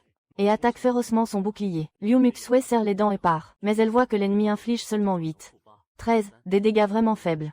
Et l'instant d'après, elle récupère 10 PV grâce à soin de glace, retournant à son maximum, voyant que le rat ne lui fait rien. Liu Muxue souffle, soulagée. Elle repense aux scènes où je lui apprenais à combattre. Elle se sent un peu gênée, mais trouve peu à peu son rythme. Et là, Liu Muxue porte un coup d'épée, scellant le destin de ce rat minier. Au même moment, je lève mon bâton et lance des épines de glace, achevant les rats blessés. Pendant ce temps, le surveillant rat minier, pris de panique, fuit au fond de la mine. Mais à ce moment précis, Sarah émerge de l'ombre. Son coup critique réduit les PV de l'ennemi à 0. Je ne retiens pas mes compliments. Bien joué, Sarah. Et je me rappelle que Sarah a le niveau pour évoluer. Si on trouvait un cœur de force rang 2, on pourrait élever Sarah au rang 3. Sa puissance doublerait alors. Ensuite, on nettoie le champ de bataille. Outre des rations et du métal, on trouve quelques livres du chaos, qui peuvent augmenter aléatoirement l'attribut mental d'un allié. Et aussi un long fouet tenu par le surveillant rat minier. Le fouet du surveillant rat minier. Avec l'effet, coup de fouet. Frapper une cible avec accélère le travail, augmentant la vitesse de déplacement de 10% pour les 5 minutes suivantes. Et l'effet, exacerbation de la douleur. La sensation de douleur augmente de 10%. Voyant ça, je fais une drôle de tête. Est-ce que ce truc peut aussi être boosté? Si je le combine avec ma capacité cachée, est-ce que l'effet peut devenir permanent? Et alors, sous le regard ébahi de Liu Muxue et des autres, je me donne un bon coup de fouet. Après le son clair et net, j'aspire brusquement l'air, frigorifié, ne ressentant qu'une douleur infernale. Mais le système notifie immédiatement. Vous avez reçu l'effet, coup de fouet. Vitesse de déplacement augmentée de 10%. Durée, 5 minutes. Capacité, force éternelle, activée. Coup de fouet, est devenu un bonus permanent. Je peux juste dire, ça marche vraiment. Ainsi, combiné avec la compétence, rage des hommes serpents, on peut assurer à soi et aux alliés une augmentation permanente de vitesse de déplacement de 30%. C'est une amélioration énorme. Liu Muxue et les autres, voyant mon mélange douleur, excitation, sont juste perplexes. L'honnête Azam vient directement demander. Qu'est-ce qui vous arrive, maître? Azam, je peux te frapper. Tout le monde est légèrement choqué, même si la demande est bizarre. Avec sa loyauté à 95. Il ne désobéira pas à mon ordre. Il hoche la tête et dit, si le maître le souhaite, alors oui, je ne fais pas de manière, et frappe Azam avec le fouet. Le visage sévère d'Azam se crispe de douleur.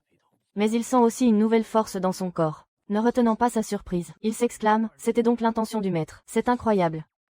Merci pour votre fouet encourageant. Respectez maître. Puis Azam, un peu gêné, ajoute. Maître, vous pouvez me frapper encore quelques fois. Azam veut devenir plus fort. Non, seul le premier coup avec coup de fouet est efficace. Entendant ça, Azam hoche la tête, légèrement déçu. Et les autres sont juste complètement perdus. J'ai toussé 2 fois, histoire de, pour leur expliquer l'effet du fouet. Et là, je dis, Andrew, ça là, laissez-moi vous bénir aussi. Et voilà. Quan Dundun se souvient des claquements. Boosté, on a continué. On a croisé plein de minerais de fer, que j'ai tous ramassés. Des centaines de mètres, jusqu'à une bifurcation dans la mine. À gauche, ça s'enfonçait. Avec un grondement sourd. À droite, des planches clouées. Zone interdite, quoi. J'ai dit à Andrew de tout casser. Pour voir ce qu'il y avait. Des wagonnets renversés. Et du minerai partout. Les nains ont dû fuir. En abandonnant tout. Salah dit depuis l'ombre. Je sens une aura dangereuse. J'ai froncé les sourcils. Salah est un monstre élite niveau 20. Si elle trouve ça dangereux, c'est que c'est grave.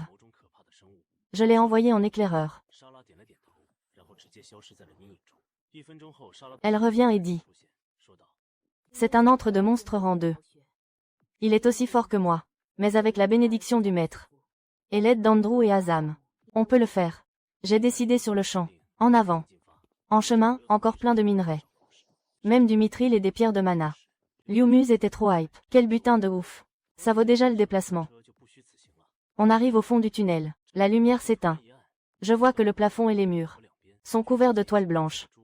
Certaines bloquent carrément le passage. Barrage total. À ce moment-là, une aura sinistre et puissante déferle du fond de la caverne. J'ordonne à Azam de dégager. Mais ses coups d'épée, c'était comme frapper du fer. Ça a pris plusieurs essais. Alors Salah dit. Laisse-moi ouvrir la voie. Et son épée des ombres, d'un coup, déchire la toile, ouvre un large passage. Dès qu'on avance plus loin, le système avertit. Vous entrez dans l'antre de l'araignée des cavernes. Je vois le plafond entièrement recouvert, avec des cocons blancs suspendus. Au sol, des sphères lumineuses, de tailles diverses, gluantes et vertes. Les petites étaient des œufs, d'où sortaient 3 à 8 bébés niveau 3.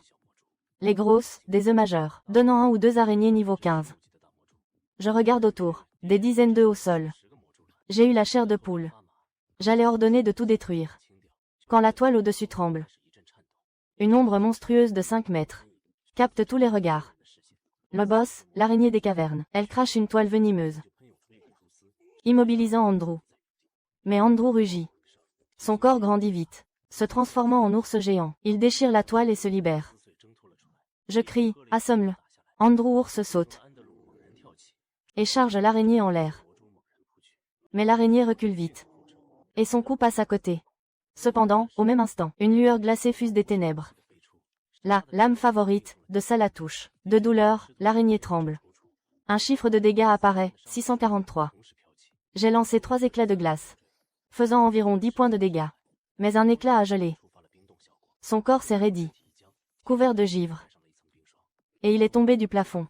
J'étais trop content. La compétence, épine de glace, était incroyablement utile. Chaque épine avait 30% de chance de geler la cible. Toute touchée égale immobilisation express pour l'ennemi. Et là, on tombe sur le nécro-arachnide. J'ai immédiatement ordonné la contre-attaque. Le nécro-arachnide a dû se battre à découvert. Une seule morsure égale 304 dégâts à André. Et un poison affaiblissant en prime, mais sous forme d'ours géant. Les PV d'André frôlaient les 8000. Plus des chiffres verts de soins en continu. Il a ignoré les dégâts et s'est agrippé au monstre. Pendant ce temps, Azam avec ses 2 loups et Sarah se sont aussi lancés à l'attaque. J'ai ordonné à André de prendre les gros dégâts. Si ses PV tombent à moitié, Azam prendra le relais. Un nuage de chiffres de dégâts est apparu. J'ai profité du moment pour inspecter le monstre, et j'ai découvert sa compétence, rage du nécro-arachnide. Quand ses PV tombent sous 30%, il fait éclore tous les œufs d'araignée à l'avance, et elles attaquent tout en même temps. J'ai tout de suite compris que c'était chaud. J'ai ordonné à Azam et ses loups de reculer et de détruire tous les œufs à proximité. Azam s'est rué vers le premier petit œuf. Une flèche et quelques petites araignées en sont sorties, mais Azam touchait sa cible à presque chaque tir, se débarrassant facilement de ses rejetons. Moi, je concentrais la glace et lançais des sphères glacées. À ma surprise, tuer les petites araignées donnait aussi de l'XP, vu le nombre d'œufs dans cette grotte. C'était un bonus sympa. Et voilà, les PV du nécro-arachnide, sous l'assaut d'André et Sarah, ont fondu à vue d'œil. Pendant ce temps, Azam détruisait œuf après œuf. Et moi je le suivais, achevant les survivants. La barre d'XP montait à une vitesse folle. Au même moment, les survivants dehors discutaient avec animation du classement des niveaux. Fanlong, Joe Bo et autres avaient déjà pris de l'avance. Beaucoup de leurs gens murmuraient que j'avais juste eu de la chance. Genre, ils avaient déjà toute une équipe de frères. Et leur leader me dépasserait tôt ou tard. Mais la seconde suivante, tous ont vu mon niveau de 4,52% sauter brusquement à 55%, et quelques secondes après, à 60% au niveau 4. La vitesse a sidéré tout le monde. Pendant ce temps, le combat dans la grotte touchait à sa fin. Le nécro-arachnide n'avait plus que 1203 PV. Après le coup de Sarah, ils sont tombés sous 600. Je me suis dépêché d'arrêter Sarah. Puis sans hésiter j'ai sorti Baleta. Le nécro-arachnide, pensant avoir survécu, a essayé de sauter en l'air et de fuir. Mais j'ai saisi l'instant et j'ai tiré.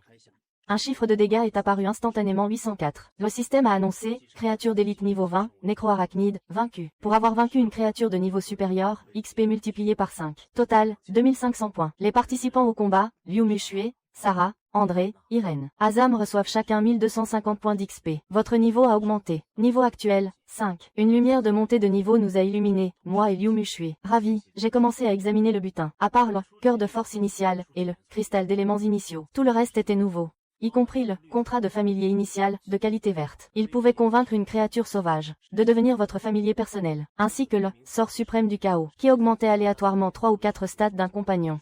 Et aussi l'âme cristalline du nécro-arachnide d'élite, utilisable sur un compagnon sous le rang 2, pour le transformer en créature d'élite avec une haute probabilité. En voyant ça, j'ai rayonné. J'ai parcouru mes compagnons du regard, et me suis arrêté sur Azam. À ce moment, Azam n'était qu'une créature ordinaire de rang 2. S'il pouvait atteindre le niveau d'élite, il deviendrait encore plus fort. J'ai appelé Azam, et lui ai remis l'âme cristalline. Azam, utilise ça, ça te rendra plus puissant. Azam n'a pas réfléchi, et l'a absorbé.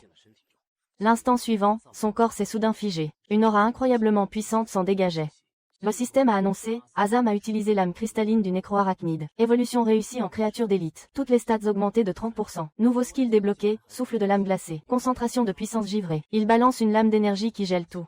166% de dégâts sur 30 mètres, c'est du sérieux. Azam a senti sa puissance monter en flèche. Il s'est mis à genoux, les yeux brillants. Merci, mon seigneur, pour ce pouvoir. Azam ne sait comment vous remercier. Tu l'as mérité, mon gars. J'ai ressorti le cristal de force initiale. Ce truc peut être utilisé par le seigneur, ou par ses invocations. J'ai regardé Double Loup Lindin à côté. Lui aussi pouvait évoluer, c'était un vrai. Juste besoin de le monter au rang 2. Là, tous mes subordonnés seraient rang 2. J'ai donné le cristal à Azam. Azam, fais évoluer ton Lindin aussi. Un chevalier balèze a besoin d'un destrier balèze. Azam a pris le cristal, la main tremblante. Il m'a regardé, reconnaissant, sans un mot. Il s'est tourné vers Double Loup Lindin. Lindin, reçois le pouvoir du Seigneur. Jurons de protéger son honneur jusqu'à la mort. Azam a lancé le cristal. Double Loup Lindin l'a avalé d'un coup. Son aura a explosé à une vitesse folle. Son corps est passé de 3 à 4 mètres. J'ai hoché la tête, satisfait. Puis j'ai regardé la dernière récompense. Bâton de magie d'araignée, qualité bleue, avec un boost magique intégré. 40% de chance de plus 10% dégâts magiques. Et pouvoir invoquer 5 guerriers araignées rang 1. L'effet était ultra puissant. Content, j'ai ordonné de fouiller la caverne, au cas où il y aurait des trésors. Shanna a trouvé un coffre dans un coin. Un coffre en argent, pas verrouillé. Dedans, un sac, des plans. Et des provisions avec une trousse de soins. Sac noble, qualité verte. Capacité, 40 emplacements. Effet bonus, plus 4 en charisme. Plan d'abri de taille moyenne. Jusqu'à 6 personnes. Les unités alliées qui s'y reposent. Récupère 0. 5 PV par seconde. Plan d'armure en fer. Permet à un forgeron de la fabriquer. J'ai équipé le sac avec plaisir. Puis regardez le coffre en argent au sol. Le système propose de le démonter. Démontage réussi, 10 unités de bois obtenues. Tout ce qui avait de la valeur a été pratiquement récupéré. On est retourné à la bifurcation. Cette fois, on prend le passage gauche. On a parcouru presque 500 mètres. La mine devant nous s'est élargie. Et là, une créature de 2 mètres, couverte d'armure en fer, est apparue. C'était un monstre mécanique, un robot de forage de la race Yanshu. En nous voyant, le robot a dit, ennemi détecté, élimination requise, et il a chargé direct. Double Loup évolué a foncé en premier, mais le robot de forage l'a presque envoyé valdinguer avec son bélier, et lui a enlevé plus de 100 PV. Sa force d'attaque était pas mal, mais même comme ça, sous les attaques de mes sa durabilité est vite tombée à 0. Je me suis approché du robot HS. Le système propose de le démonter pour métaux. Ou de le réparer avec du métal. Après réparation, il devient une unité alliée, et peut exécuter des ordres simples. Mes yeux se sont illuminés, j'avais vu sa puissance d'attaque. En plus, il peut miner du minerai. Un vrai robot multifonction. Et j'avais collecté pas mal de métal. Plus qu'assez pour réparer ce robot. J'ai choisi la réparation. Et en un instant, ce robot HS s'est remis en mouvement. J'ai vite regardé ses stats. Vitesse max, 30 km/h. 30 jours. Hyper pratique. Mais juste à ce moment, une autre aura dangereuse approchait vite. Des dizaines de paires d'yeux écarlates dans l'ombre. Une foule de ragarous de pierre avec lance. Et 2 robots ragarous d'un autre modèle. J'ai dit, on a dérangé un nid de guêpes. Mais après avoir évalué nos forces, j'ai direct ordonné à Assam de venir nous couvrir. Andrew, Salah et Lindong ont chargé pour occuper l'ennemi. Face à cette armada, Salah n'a ressenti aucune peur. Au contraire, son visage s'est illuminé d'excitation. L'instant d'après, il fonçait déjà. Andrew, sans hésiter, a pris la forme d'un ours géant. Le loup à 2 têtes de Lindong a rugi. Et voilà que 3 loups, ours blanc et boule d'ombre, ont chargé dans les rangs des soldats rats, c'était le bordel. Avec leur force de rang 2, les soldats rats niveau 7 étaient juste écrasés. Un par un, les rats de pierre tombaient morts, et les notifications d'XP n'arrêtaient pas. Quant aux 2 machines rats, Salah, leur balançant une pluie de coups boostés par « bénédiction de la destruction », les a juste réduites en miettes. Faut dire, le tueur fantôme avec régénération infinie est juste invincible. Quand la bataille s'est terminée, mon XP avait atteint 86% du niveau 5. Liu Muxwei, débordante d'émotion, est aussi monté au niveau 5. On occupait fermement les 2 premières places du classement. La 3e place, Zhou Bo, traînait avec un triste 43% du niveau 4. Le chat de la région 174 des tueurs a encore explosé. Ils ont recommencé à débattre de qui était cette Liu Muxwei. Et dans les discussions, ils se sont rappelés qu'avant d'arriver dans ce monde, dans leur ville natale Xiangjiang, un magazine de mode avait publié une liste des 10 déesses. L'une d'elles était Liu Muxwei. Pendant ce temps, le visage de Fan Blong est devenu vert de rage. Il espérait encore me rattraper aujourd'hui. Et maintenant l'écart n'a fait que grandir. Et si je garde ce rythme et prends la première place du classement, en obtenant ce parchemin d'invocation de boss, alors il ne sera même pas un rival pour moi. Réalisant que ça ne pouvait pas continuer comme ça, Fan Blong a de nouveau écrit à ses subordonnés, demandant comment avancer la recherche des coordonnées de mon camp. En réponse, il a entendu que pour l'instant personne ne peut s'éloigner de son camp, donc chercher est pratiquement impossible. Fan Blong a juré, l'a traité d'imbécile et a raccroché. Il comprenait lui-même qu'à ce stade, découvrir les coordonnées du camp d'un autre, s'il ne les révèle pas lui-même, est extrêmement difficile. Mais là, une idée lui est venue. Il semble que Liu Muxwei soit avec ce gars maintenant. Et ses proches m'ont contacté hier. Peut-être devrais-je l'essayer à travers eux. Découvrir les coordonnées de leur camp. Plus il y pensait, plus le plan semblait réaliste. On dit que Liu Muxwei a été sous contrôle familial strict depuis l'enfance. Elle devait rendre compte de chaque pas, et elle obéissait à ses parents sans discuter. Et son père, Liu Zhengjie, était un vrai marchand. On pouvait l'acheter pour quelques morceaux de nourriture. Un sourire sinistre est apparu sur les lèvres de Fan Blong. Il a ouvert sa liste d'amis, et a composé le numéro de Liu Zhengjie. De retour à la mine après le combat, Liu Muxwei a soudain reçu une demande d'appel vidéo. C'était son père qui appelait. Elle m'a regardé et a demandé doucement. Ah Xing. Papa appelle encore. Il dit que c'est urgent. Je réponds. Sa confiance en moi était maintenant bien plus forte qu'en sa famille. J'ai réfléchi et j'ai dit. Réponds. Voyons ce qu'il veut. Mais fais comme si je n'étais pas là. Liu Muxwei a hoché la tête et a accepté l'appel. Liu Zhengjie, voyant l'image, s'est exclamé. Xue, enfin tu décroches. Qu'est-ce qui t'arrive, mon enfant? On a envoyé tellement de messages, et pas un mot de toi. À quoi tu joues? Entendant que sa famille essayait encore de la contrôler, le visage de Liu Muxwei s'est immédiatement refroidi. Si tu as quelque chose à dire, dis-le directement. Au ton de sa fille, Liu Zhengjie a compris que quelque chose n'allait pas. Réprimant sa colère, il a étiré son visage en un sourire et a dit. Oh, rien de spécial. Je voulais juste savoir comment tu allais. Et où se trouve votre camp? Ta mère et moi, on a beaucoup réfléchi ces derniers jours. On a vraiment honte. On a réalisé qu'on a été trop dur avec toi avant. Donc on veut, quand la période des débutants sera finie, venir te voir avec tes frères. Liu Zhengjie parlait avec une fausse tendresse, comme s'il s'était vraiment repenti. Mais Liu Muxwei était une femme intelligente. Elle a instantanément senti un piège. Elle a coupé la vidéo et le son, et se tournant vers moi, a demandé. Ah Sin, mon père m'a soudainement demandé mes coordonnées, ça pue le piège. Connaissant leur caractère, ils auraient pas soudain des remords pour moi. J'ai réfléchi à la situation actuelle. Les survivants osent même pas sortir à 10 km. Encore moins chercher d'autres camps.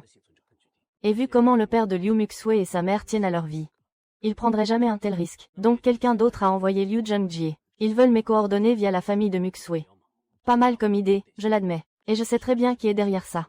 Sûrement ceux qui rivalisent pour la première place. Et Fan Blong est le suspect numéro 1. On a déjà eu des accrochages. Un sourire intéressé a traversé mon visage, et j'ai dit, Muxwei, donne-lui ses coordonnées. Et j'ai donné l'emplacement d'un gros camp de rôdeurs. Un massacre horrible est prévu là-bas. Si Fanglong y va pas, il aura de la chance. S'il y va, il va morfler. Après ce petit épisode, je me suis approché des deux robots cassés. C'était un robot duelliste et un robot à chenilles. Les deux pouvaient être réparés. J'ai appuyé sur « Réparer » et les deux mécanismes se sont relevés. Et ils ont dit « À vos ordres, maître ». Ces robots avaient la force de monstres d'élite de leur niveau. Avec mon talent, c'était un vrai bond en avant. On peut dire que notre puissance de combat a encore augmenté. Ensuite, j'ai ordonné aux autres de fouiller la mine à fond. Au final, on a récupéré plus de 1000 unités de minerais de fer, et plusieurs centaines d'unités de minerais spéciales. Un vrai butin de ouf. En avançant plus profondément dans la mine, on a vite vu une lumière devant. En fait, c'était une autre entrée de la mine. Azam a rapporté. À l'entrée, il a trouvé plein de traces de roues. Les hommes de sel évacuaient le minerai par là.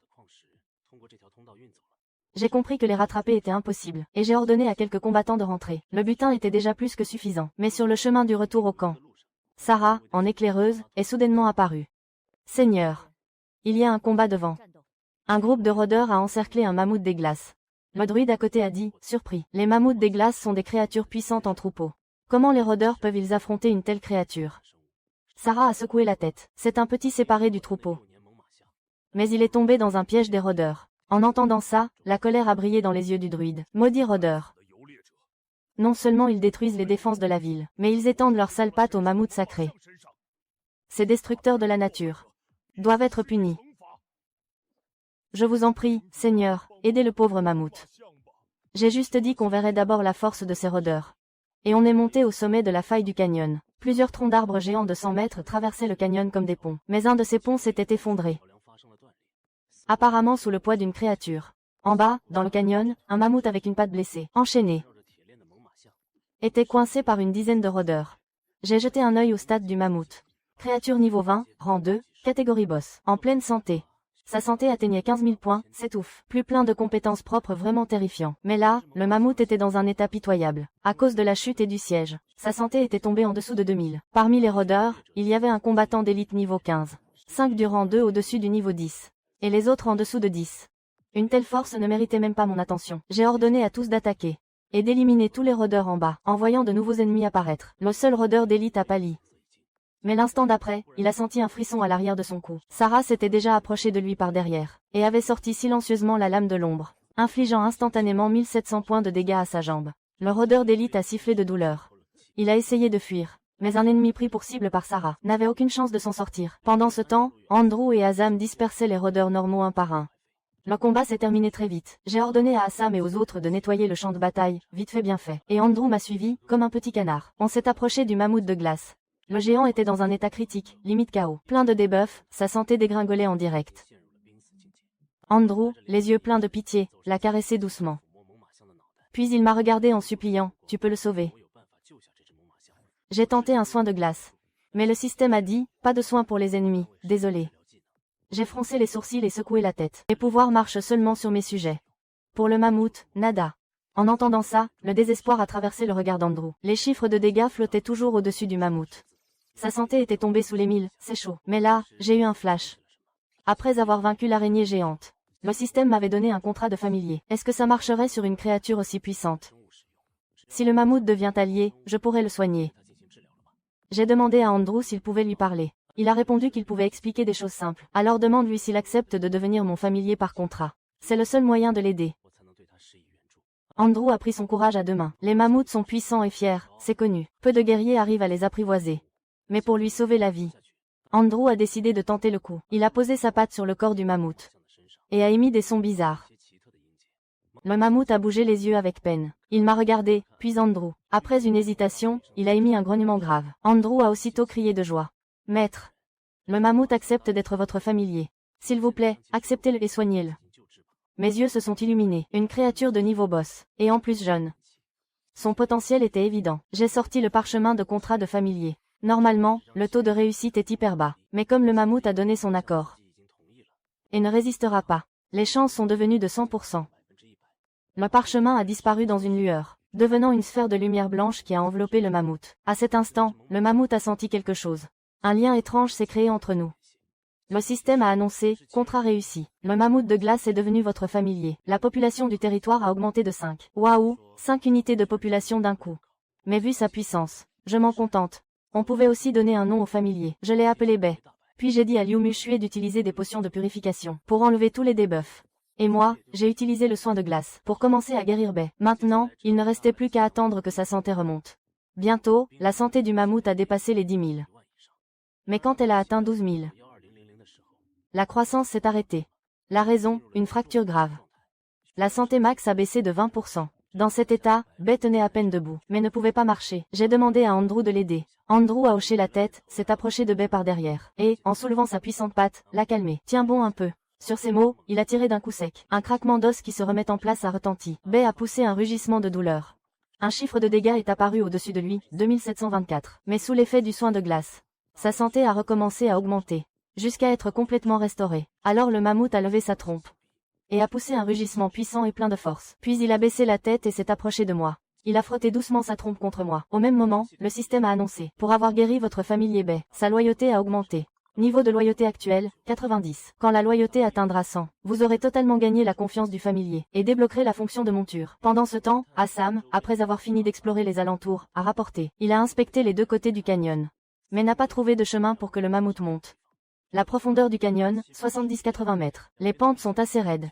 Par endroits, on voit des rochers qui dépassent. Nous, on grimpera sans problème, mais pour le mammouth, impossible. Mais pour le géant blanc, ses dimensions, c'était un problème. J'ai réfléchi et j'ai proposé d'avancer dans le canyon. Faut chercher d'autres chemins vers le haut. Il ne restait plus que 2 heures avant le coucher du soleil. Le crépuscule tombait à vue d'œil. J'ai envoyé Sarah en mission solo. Son job, reconnaissance devant élargir la zone. Une demi-heure après, elle est revenue et a annoncé. À 1 kilomètre, il y a un camp. Plein d'adeptes du culte de la flamme là-bas. Et 4 guerriers de second rang aussi. Et un d'eux est clairement plus balèze. Son aura, c'est du niveau mammouth. J'ai évalué le rapport de force mentalement. Donc, un leader niveau 20 possible là. Plus 3 ou 4 adeptes d'élite en plus. Les adversaires sont à peu près à notre niveau. Mais nous, on a la régénération infinie, ça c'est un avantage. Là, Sarah a ajouté un détail de plus. À côté de ce camp, j'ai vu un escalier fait de gros rochers. On peut monter par là. En entendant ça, j'ai tout de suite déclaré. Alors qu'est-ce qu'on attend? C'est l'heure de faire payer ces sectateurs tarés. Au même moment, les sentinelles d'un petit avant-poste ont vu un chevalier en armure sur 2 loups et un druide courant à 4 pattes. À côté d'eux, 3 robots fonçaient. Tout ce groupe fonçait droit sur eux. Après un instant de confusion, les adeptes ont crié. Attaque ennemie. Les signaux d'alarme retentissaient les uns après les autres. Le culte de la flamme, secte tristement célèbre sur ce continent. On les déteste partout. Donc toute créature vivante est leur ennemi. Dans la pagaille, plein de sectateurs armés sont sortis des tentes. Et moi, à ce moment, j'ai reçu une notification du système. Zone spéciale détectée, camp central du culte de la flamme. Un prêtre noir de la cathédrale lumineuse est ici. Extrêmement dangereux. Approchez avec prudence. Le prêtre noir, ça doit être le leader dont parlait Sarah. Mais je n'ai pas traîné. J'ai ordonné à Azam et aux autres de continuer leur charge.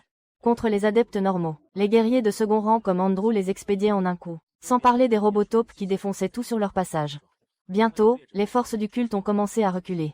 Et là, 4 types en noir sont apparus, dont la présence était bien plus puissante. Un d'eux, avec un marteau à chaîne, a marmonné. Je m'occupe de l'énorme ours. Choisissez-vous des adversaires. Un chacun. L'instant d'après, il a bondi, se dirigeant droit sur Andrew.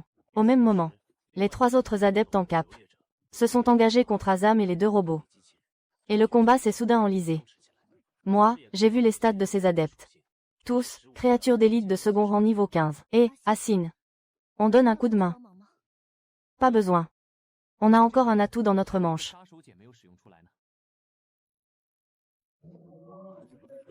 Puis je me suis tourné vers le géant blanc. En avant.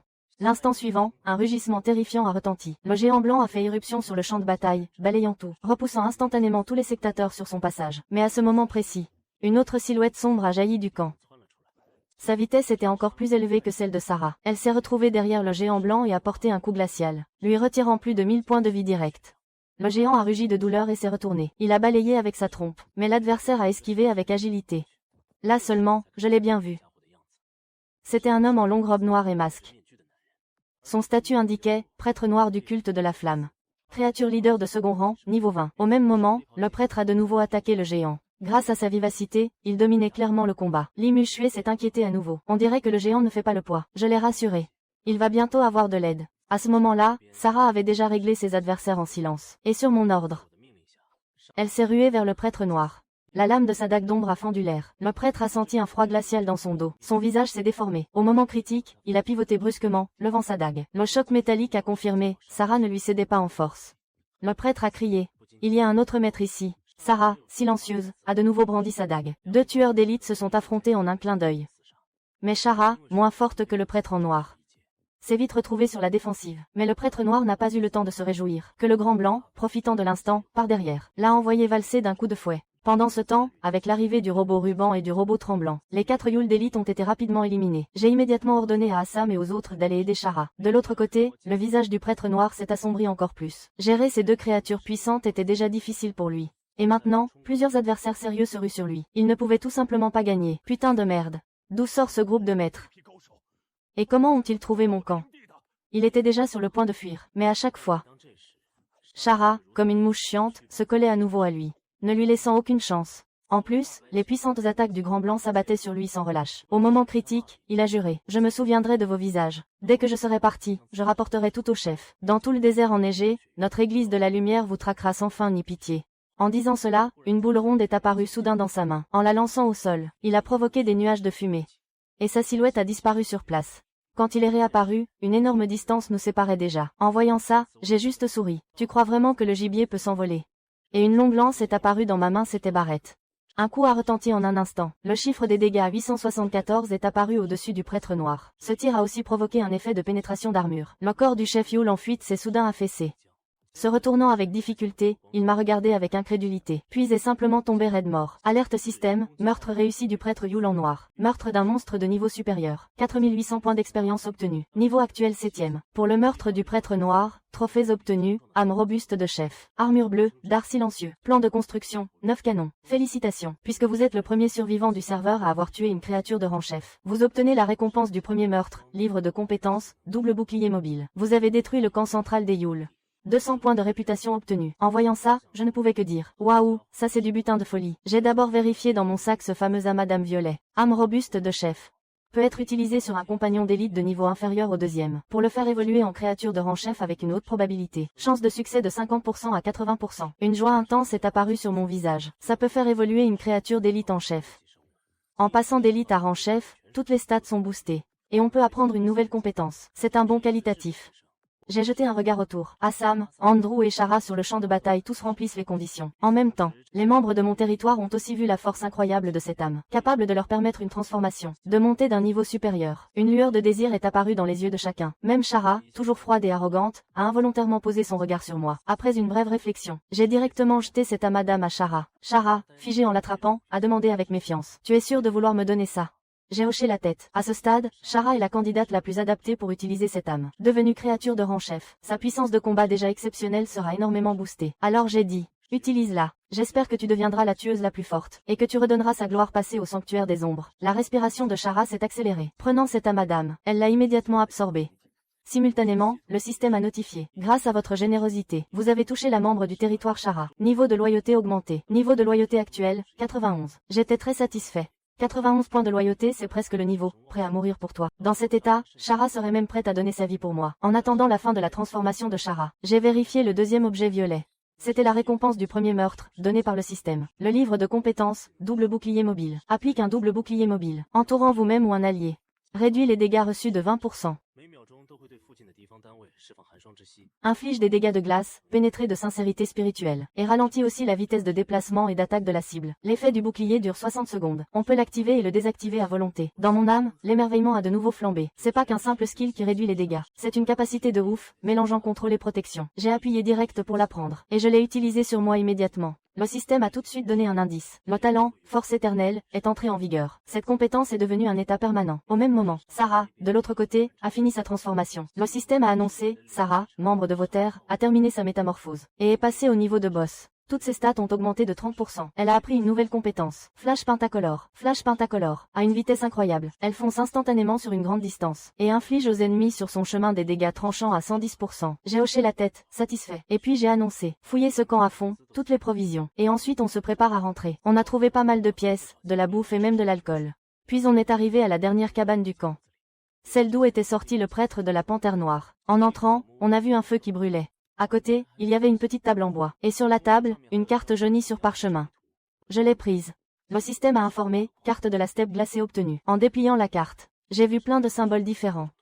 Rivières, montagnes, bêtes sauvages et même des villes. Et dans le coin supérieur gauche de la carte, il y avait le symbole d'une grande ville. Avec l'inscription « Ville du lac d'Olène ». J'étais surpris, donc c'est là que se trouve la ville du lac d'Olène. Et seulement après j'ai remarqué qu'elle était à plus de 1000 km. On va pas livrer cette lettre de sitôt. À part ces symboles, il y avait aussi des marques en forme de soleil. Une d'elles était juste à notre position. Et je me suis dit, est-ce que ce sont tous des camps de rôdeurs? Alors cette carte, en gros, marque tous les repères de rôdeurs dans toute la steppe glacée. J'ai instantanément réalisé l'importance de cette trouvaille, comme l'ont montré les combats précédents. Détruire ces camps de rôdeurs. Ça rapporte pas que des récompenses, mais aussi des points de réputation. Avec les infos sur ces points, j'avais accès à des avantages énormes, sans aucun doute. Et pile au bon moment, j'avais les plans d'une taverne, quand je la construirai, pour attirer des compagnons puissants. Il me faudra une réputation assez haute. Et si ça manque?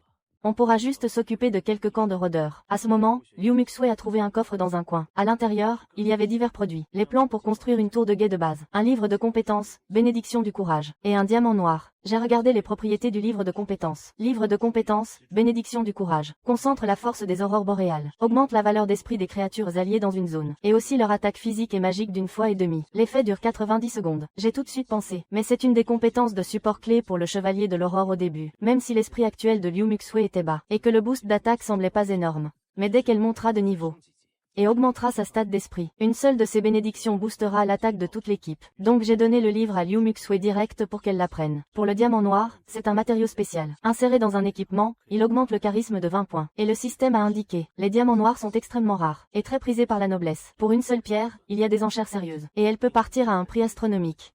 Mes yeux ont brillé, ça, c'est vraiment un objet de valeur. Et j'ai remis le diamant noir dans mon sac à dos. Là, tout dans le camp était nettoyé à fond. On peut appeler ça un butin riche. Puis j'ai conduit mes gens hors du camp, dans l'intention de revenir par la pente douce sur le côté. Sur le chemin du retour, il s'est mis à neiger soudainement. Tout est devenu blanc et indistinct devant les yeux. Heureusement, la fonction intégrée de mini-carte du système m'a aidé à ramener tout le monde sain et sauf à notre camp. Et en dehors du camp, même de loin, on voit un feu géant, qui brûle à fond. Les flocons de neige, en arrivant près, fondent instantanément à cause de la chaleur. Si dehors tout était blanc immaculé, le camp semblait être un monde à part au milieu du désert glacé. Lu Muxue s'exclama. Axing, notre territoire s'est bien agrandi. Et il y a plus de bâtiments, on dirait. Une légère joie se lisait sur son visage. Après tout, c'est notre terre à tous les deux. J'ai acquiescé. On voyait que les frontières du domaine avaient bien grossi. Ce qui signifie que pendant mon absence, Dao et ses gars ont monté le feu de camp d'au moins 2 niveaux. En plus, quelques petits abris sont apparus sur le territoire. Ainsi qu'une forge et une cantine, tout est déjà construit. De retour au camp, j'ai d'abord demandé à Dao. Pendant mon absence, il s'est passé quelque chose. Dao répondit que tout était calme. Sauf qu'à midi, quelques gobelins de glace ont tenté d'attaquer. Mais ils se sont pris les balistes élémentaires d'Ilena. En plus, ces gobelins ont lâché des trucs. En disant ça, il me tendit quelques pierres. Je les ai prises et examinées. C'étaient 4 cristaux de glace. Les cristaux de glace sont des pierres qui tombent parfois des élémentaires de glace. Elles sont imprégnées d'une puissante aura glaciale. On peut les utiliser pour construire des structures spéciales, ou pour créer de l'équipement avec des propriétés glacées. Bref, on trouvera toujours une utilité. Content, je les ai gardés pour moi. Il restait encore du temps avant la nuit complète. Et j'ai décidé de l'utiliser pour construire un abri pour le mammouth. Et les robots ont besoin d'un abri contre la tempête aussi. Puis j'ai sorti le plan de l'abri moyen. Et je l'ai étudié immédiatement. Après quoi j'ai ordonné à Dao de prendre 3 personnes, et de construire 2 abris moyens avant la nuit. Il me restait encore 2 plans en main, une taverne et une tour de guet de base. Après la construction de la taverne, quand la réputation atteindra un certain niveau, des héros spéciaux pourront commencer à arriver dans notre domaine. Mais pour le fonctionnement, il faudra un barman, et un barman mixologue. Et le plan de la tour de guet de base permet de construire une tour sur le territoire, qui surveillera la sécurité des alentours. Les sujets maîtrisant les attaques à distance pourront tirer directement depuis la tour. Mais je n'ai pas encore de combattants à distance, donc on peut attendre pour la construction. Puis j'ai confié à Wu Zhuang et ses gens de reconstruire tous les petits abris sur le territoire, en abri moyen. S'ils ne finissent pas aujourd'hui, pas grave, ils continueront demain. Et Qi Zhuang et Ba Zhuang continueront à construire des balistes élémentaires dès demain, en essayant d'en faire 2 tours par jour. Après avoir distribué les tâches, j'ai jeté un dernier coup d'œil aux propriétés du feu de camp. Grand feu. Niveau 7. Peut augmenter la température de 10 à 20 degrés dans un rayon de 300 mètres. Après le 5e niveau, chaque augmentation ajoute 100 mètres au rayon de chauffage. Et au 11e niveau, il deviendra une forge. Et le rayon de chauffage fera un bond qualitatif. En y pensant, j'ai appelé les gens du groupe de CAOI aussi. À eux aussi j'ai donné des missions. Augmenter le niveau du feu de camp et construire 2 tours de guet de base. La taverne a aussi été mise en chantier. Après quoi j'ai donné à Dahua toute la nourriture et les épices récoltées. Et j'ai dit, allez, prépare aujourd'hui quelque chose de bon pour tout le monde avec ces épices. Dahua, en voyant devant lui des produits si précieux, a juste rayonné. Après avoir acquiescé respectueusement, il est parti immédiatement, comme des bijoux, emporter tous ses pots et flacons à la cantine. Et en un instant, tout le monde s'est mis au travail. Sur l'air sont restés seulement Xia Yani et Tong Chuchu, ainsi qu'Ilena qui se tenait un peu à l'écart. Xia Yani demanda un peu nerveusement. Il y a une mission pour nous. J'ai regardé leurs vêtements légers. Et j'ai sorti de mon sac une peau d'ours entière. J'ai demandé. Cette peau suffit pour 2 ensembles de vêtements. Xia Yani acquiesça doucement. J'ai souri et lui ai tendu la peau. Alors tu coudras des vêtements pour toi et Chuchu avec. Cette nuit il va faire froid, ne prenez pas froid. En entendant ça, Xia Yani est restée figée sur place. Elle pensait que je lui demanderais de coudre autre chose. Par exemple, une couverture ou une cape. Mais à la place j'ai ordonné de faire des vêtements pour elle-même et sa fille. Les yeux de Xia Yani se sont embués de larmes. Depuis qu'elle est arrivée dans ce monde, sa vie n'a été que peur et angoisse. Le froid et la faim lui rongeaient le moral. Elle n'a même pas pu pleurer ses proches. Elle pensait finir gelée avec sa fille. Et puis, elle m'a rencontré, moi. Je lui ai filé un toit et à bouffer. Et maintenant des fringues chaudes en plus. Submergée de gratitude, elle s'est ressaisie. Et m'a remercié du fond du cœur. Je leur ai dit de rentrer se réchauffer. Le temps a filé, la nuit est tombée. Dahua et les autres ont préparé le dîner. Tout le monde s'est réuni à la cantine. Un vrai festin, une première pour eux. Du pain, du fromage, du lait, même de la viande. En mangeant, leur loyauté envers moi a explosé. Rassasié, j'ai ouvert le chat mondial. Pour voir comment les autres survivants s'en sortaient. Beaucoup semblaient déjà à l'aise dans ce nouveau monde. Ils cherchaient des deals et discutaient stratégie. Mais tous se plaignaient, monter de niveau, c'est l'enfer. Tout le monde se demandait comment les tops faisaient. Et là, ils ont parlé de Cao Shin, ce gars est un monstre. Niveau 7 en un jour, sérieux. La première place, il va se la prendre. Beaucoup de joueurs étaient d'accord. Mais là, un certain Fuyue a commencé à rager. Il disait que monter était de plus en plus dur. Que c'est on, peut-être qu'un truc arrivera à Cao Shin, et tout son travail partira en fumée. En voyant un des 3 faucons être aussi salé. Un autre joueur, Ji Shinyue, a pété un câble. Votre bande perd en compétition loyale. Alors vous venez jeter le mauvais œil dans le chat. Vous n'avez pas honte. Les 3 faucons crient fort. Mais à part Fanglong, personne dans le top 10. C'est risible. Cao Shin avait raison de vous appeler 3 corbeaux. Bande de minables. Vous cherchez la mort, ont répondu les faucons. Il ne reste que 2 jours de protection au nouveau. Vous êtes sûr de vouloir vous friter avec nous? Les autres ont juste rigolé en réponse. On est dans un autre monde. Les anciennes règles sont mortes. Ici, c'est la loi du plus fort. Et en développant nos terres, on va devenir puissants nous-mêmes. Vous êtes quelques centaines. Vous allez vraiment défier toute la région 174. Fuyue a été tellement trollé qu'il n'a pas pu répondre. Pendant ce temps, Fanglong surveillait aussi le chat. Il a vu que l'autorité des 3 faucons vacillait. Son regard est devenu froid comme la glace. Il savait que Cao Shin était la cause de tout. Seulement en l'éliminant, il pourrait restaurer la peur qu'inspirait sa bande. Là, un joueur nommé Ji-jun a écrit à Fanglong. Il a dit avoir contacté tous les frères qu'il a pu trouver près des coordonnées données. En tout, une 30aine de personnes. Régler Cao Shin seul ne devrait pas être un problème. Fanglong a hoché la tête et ajouté. Cao Shin a atteint le niveau 7. Donc il n'est pas à sous-estimer. Pour être sûr, rassemble plus de monde demain. Quand vous serez une 50aine, agissez. La protection des nouveaux est encore active. Vous ne pouvez pas entrer sur les terres des autres. Observez d'abord. Quand Cao Shin quittera son territoire, là, attaquez tous ensemble. Éliminez-le d'un coup, clair. Après avoir planifié, Fanglong a eu un sourire malsain. Cao Shin, profite encore un jour. Après-demain, tu apprendras ce que ça coûte de croiser les 3 faucons. Et moi, à ce moment-là, je ne savais rien. Que Fanglong bougeait déjà et préparait son attaque. Si j'avais su, je serais mort de rire, parce que peu importe combien il viendrait, dès qu'il mettrait les pieds là-bas, il ne trouverait que la mort. Pendant ce temps, en parcourant le chat régional, j'ai reçu un message privé, envoyé par un survivant nommé Ding Liang. Bonjour, maître Cao Shin, vous avez un livre de compétences de mécanicien. Et vous voulez l'échanger contre un autre métier, c'est ça. J'ai réfléchi une seconde et je me suis souvenu. Avant de partir, j'avais bien mis en vente un livre de mécanicien. Oui. Il me faut un livre de chevalier ou de mage de glace. Vous en avez un? Oui, j'en ai un. J'ai un bouquin de skill maître des flammes glacées. Mate un peu ça. Le skill invoque des esprits de glace. 2 esprits, 80% des stats du survivant. Ils ont armure de glace et lame givrée. Donc en gros, un skill d'invocation. Et là, illumination, avec mon sceptre des âmes. Je pourrais balancer 7 créatures en combat. 2009, une puissance absolument démente. J'ai hoché et échangé le bouquin contre le robot. L'échange s'est passé hyper smooth. Ding Liang, qui stressait avant, s'est détendu instantanément. Il s'attendait pas à ce que je sois aussi cool. Et là, je me souviens de la viande d'ours bleu. C'est le moment parfait pour échanger. Donc je demande dans le chat général. Qui a des plans, des skills ou de l'équipement? Venez me voir pour un deal. Stock limité, premier arrivé, premier servi. Plein de gens ont été intéressés direct. J'ai reçu un paquet de MP instant. En parcourant vite fait, j'ai trouvé des plans sympas. Mais ce qui m'a le plus hype, c'est le plan de caserne d'archers de glace.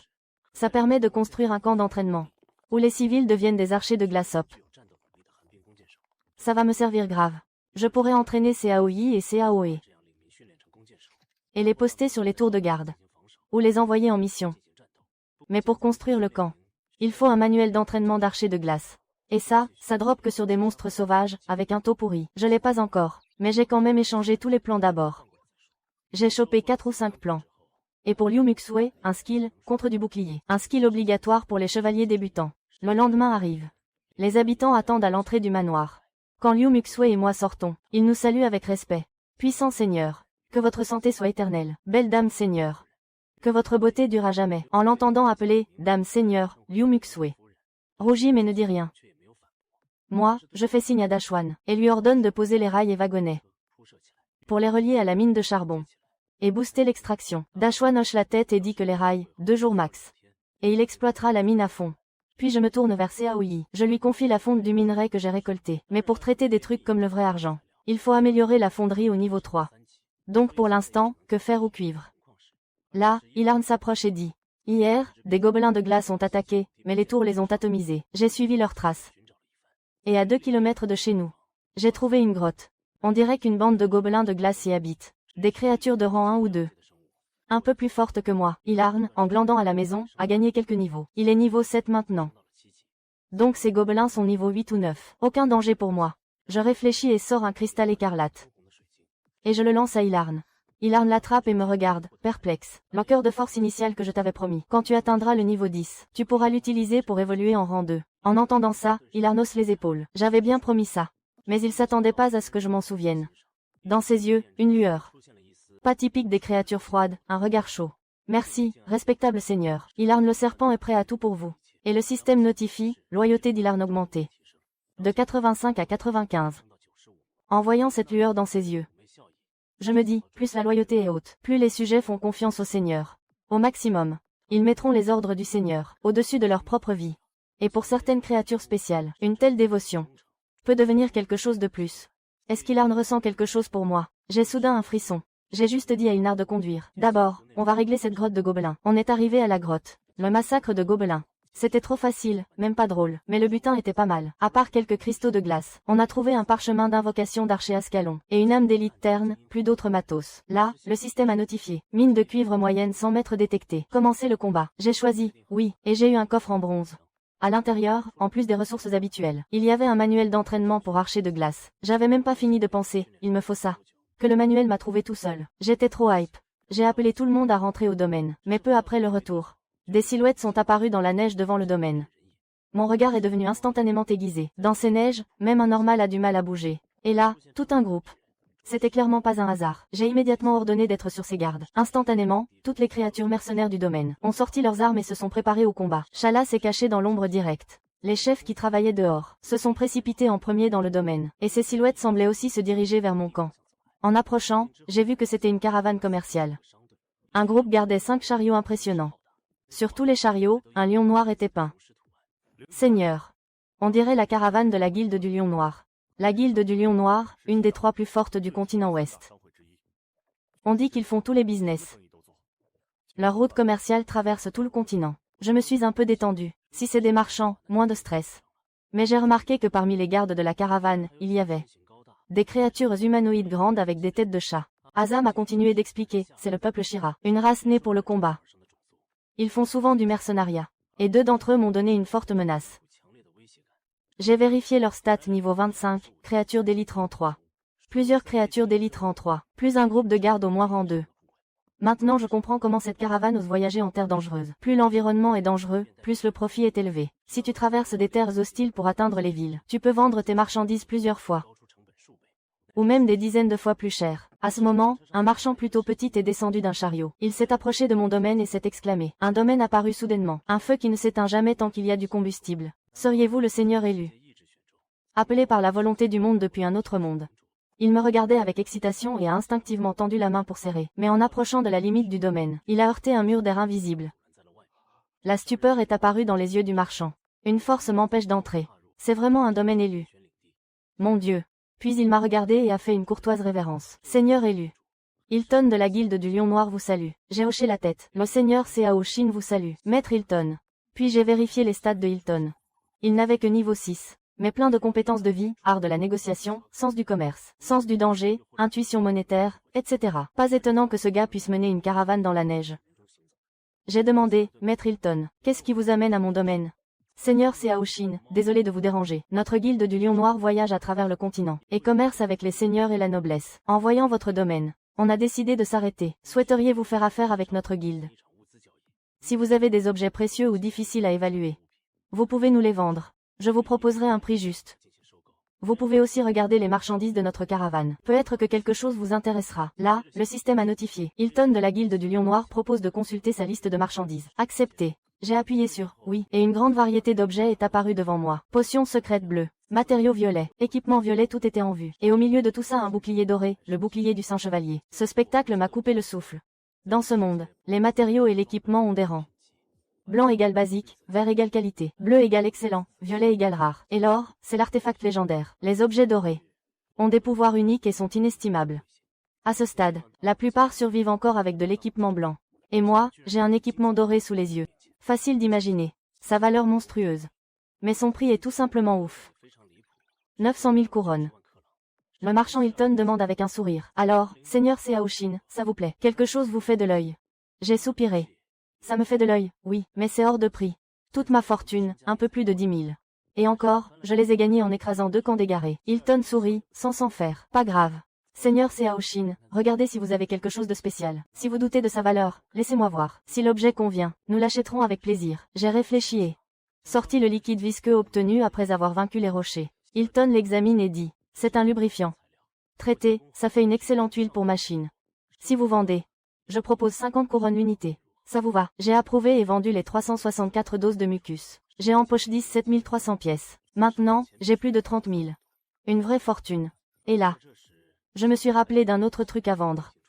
Ce diamant noir trouvé dans le camp des égarés. Le système l'avait estimé très haut. Mais je ne connaissais pas son prix exact. Alors, je le sors prudemment. En un instant, le diamant noir dans ma main brille d'une belle aurore polaire. Avant même que je parle, Hilton ouvre grand les yeux et s'exclame. Un diamant noir, une rareté si folle qu'on en trouve 1 sur 10 filons d'or. Là, même les gardes près de Hilton changent de visage. Dans les yeux de certains, la cupidité apparaît.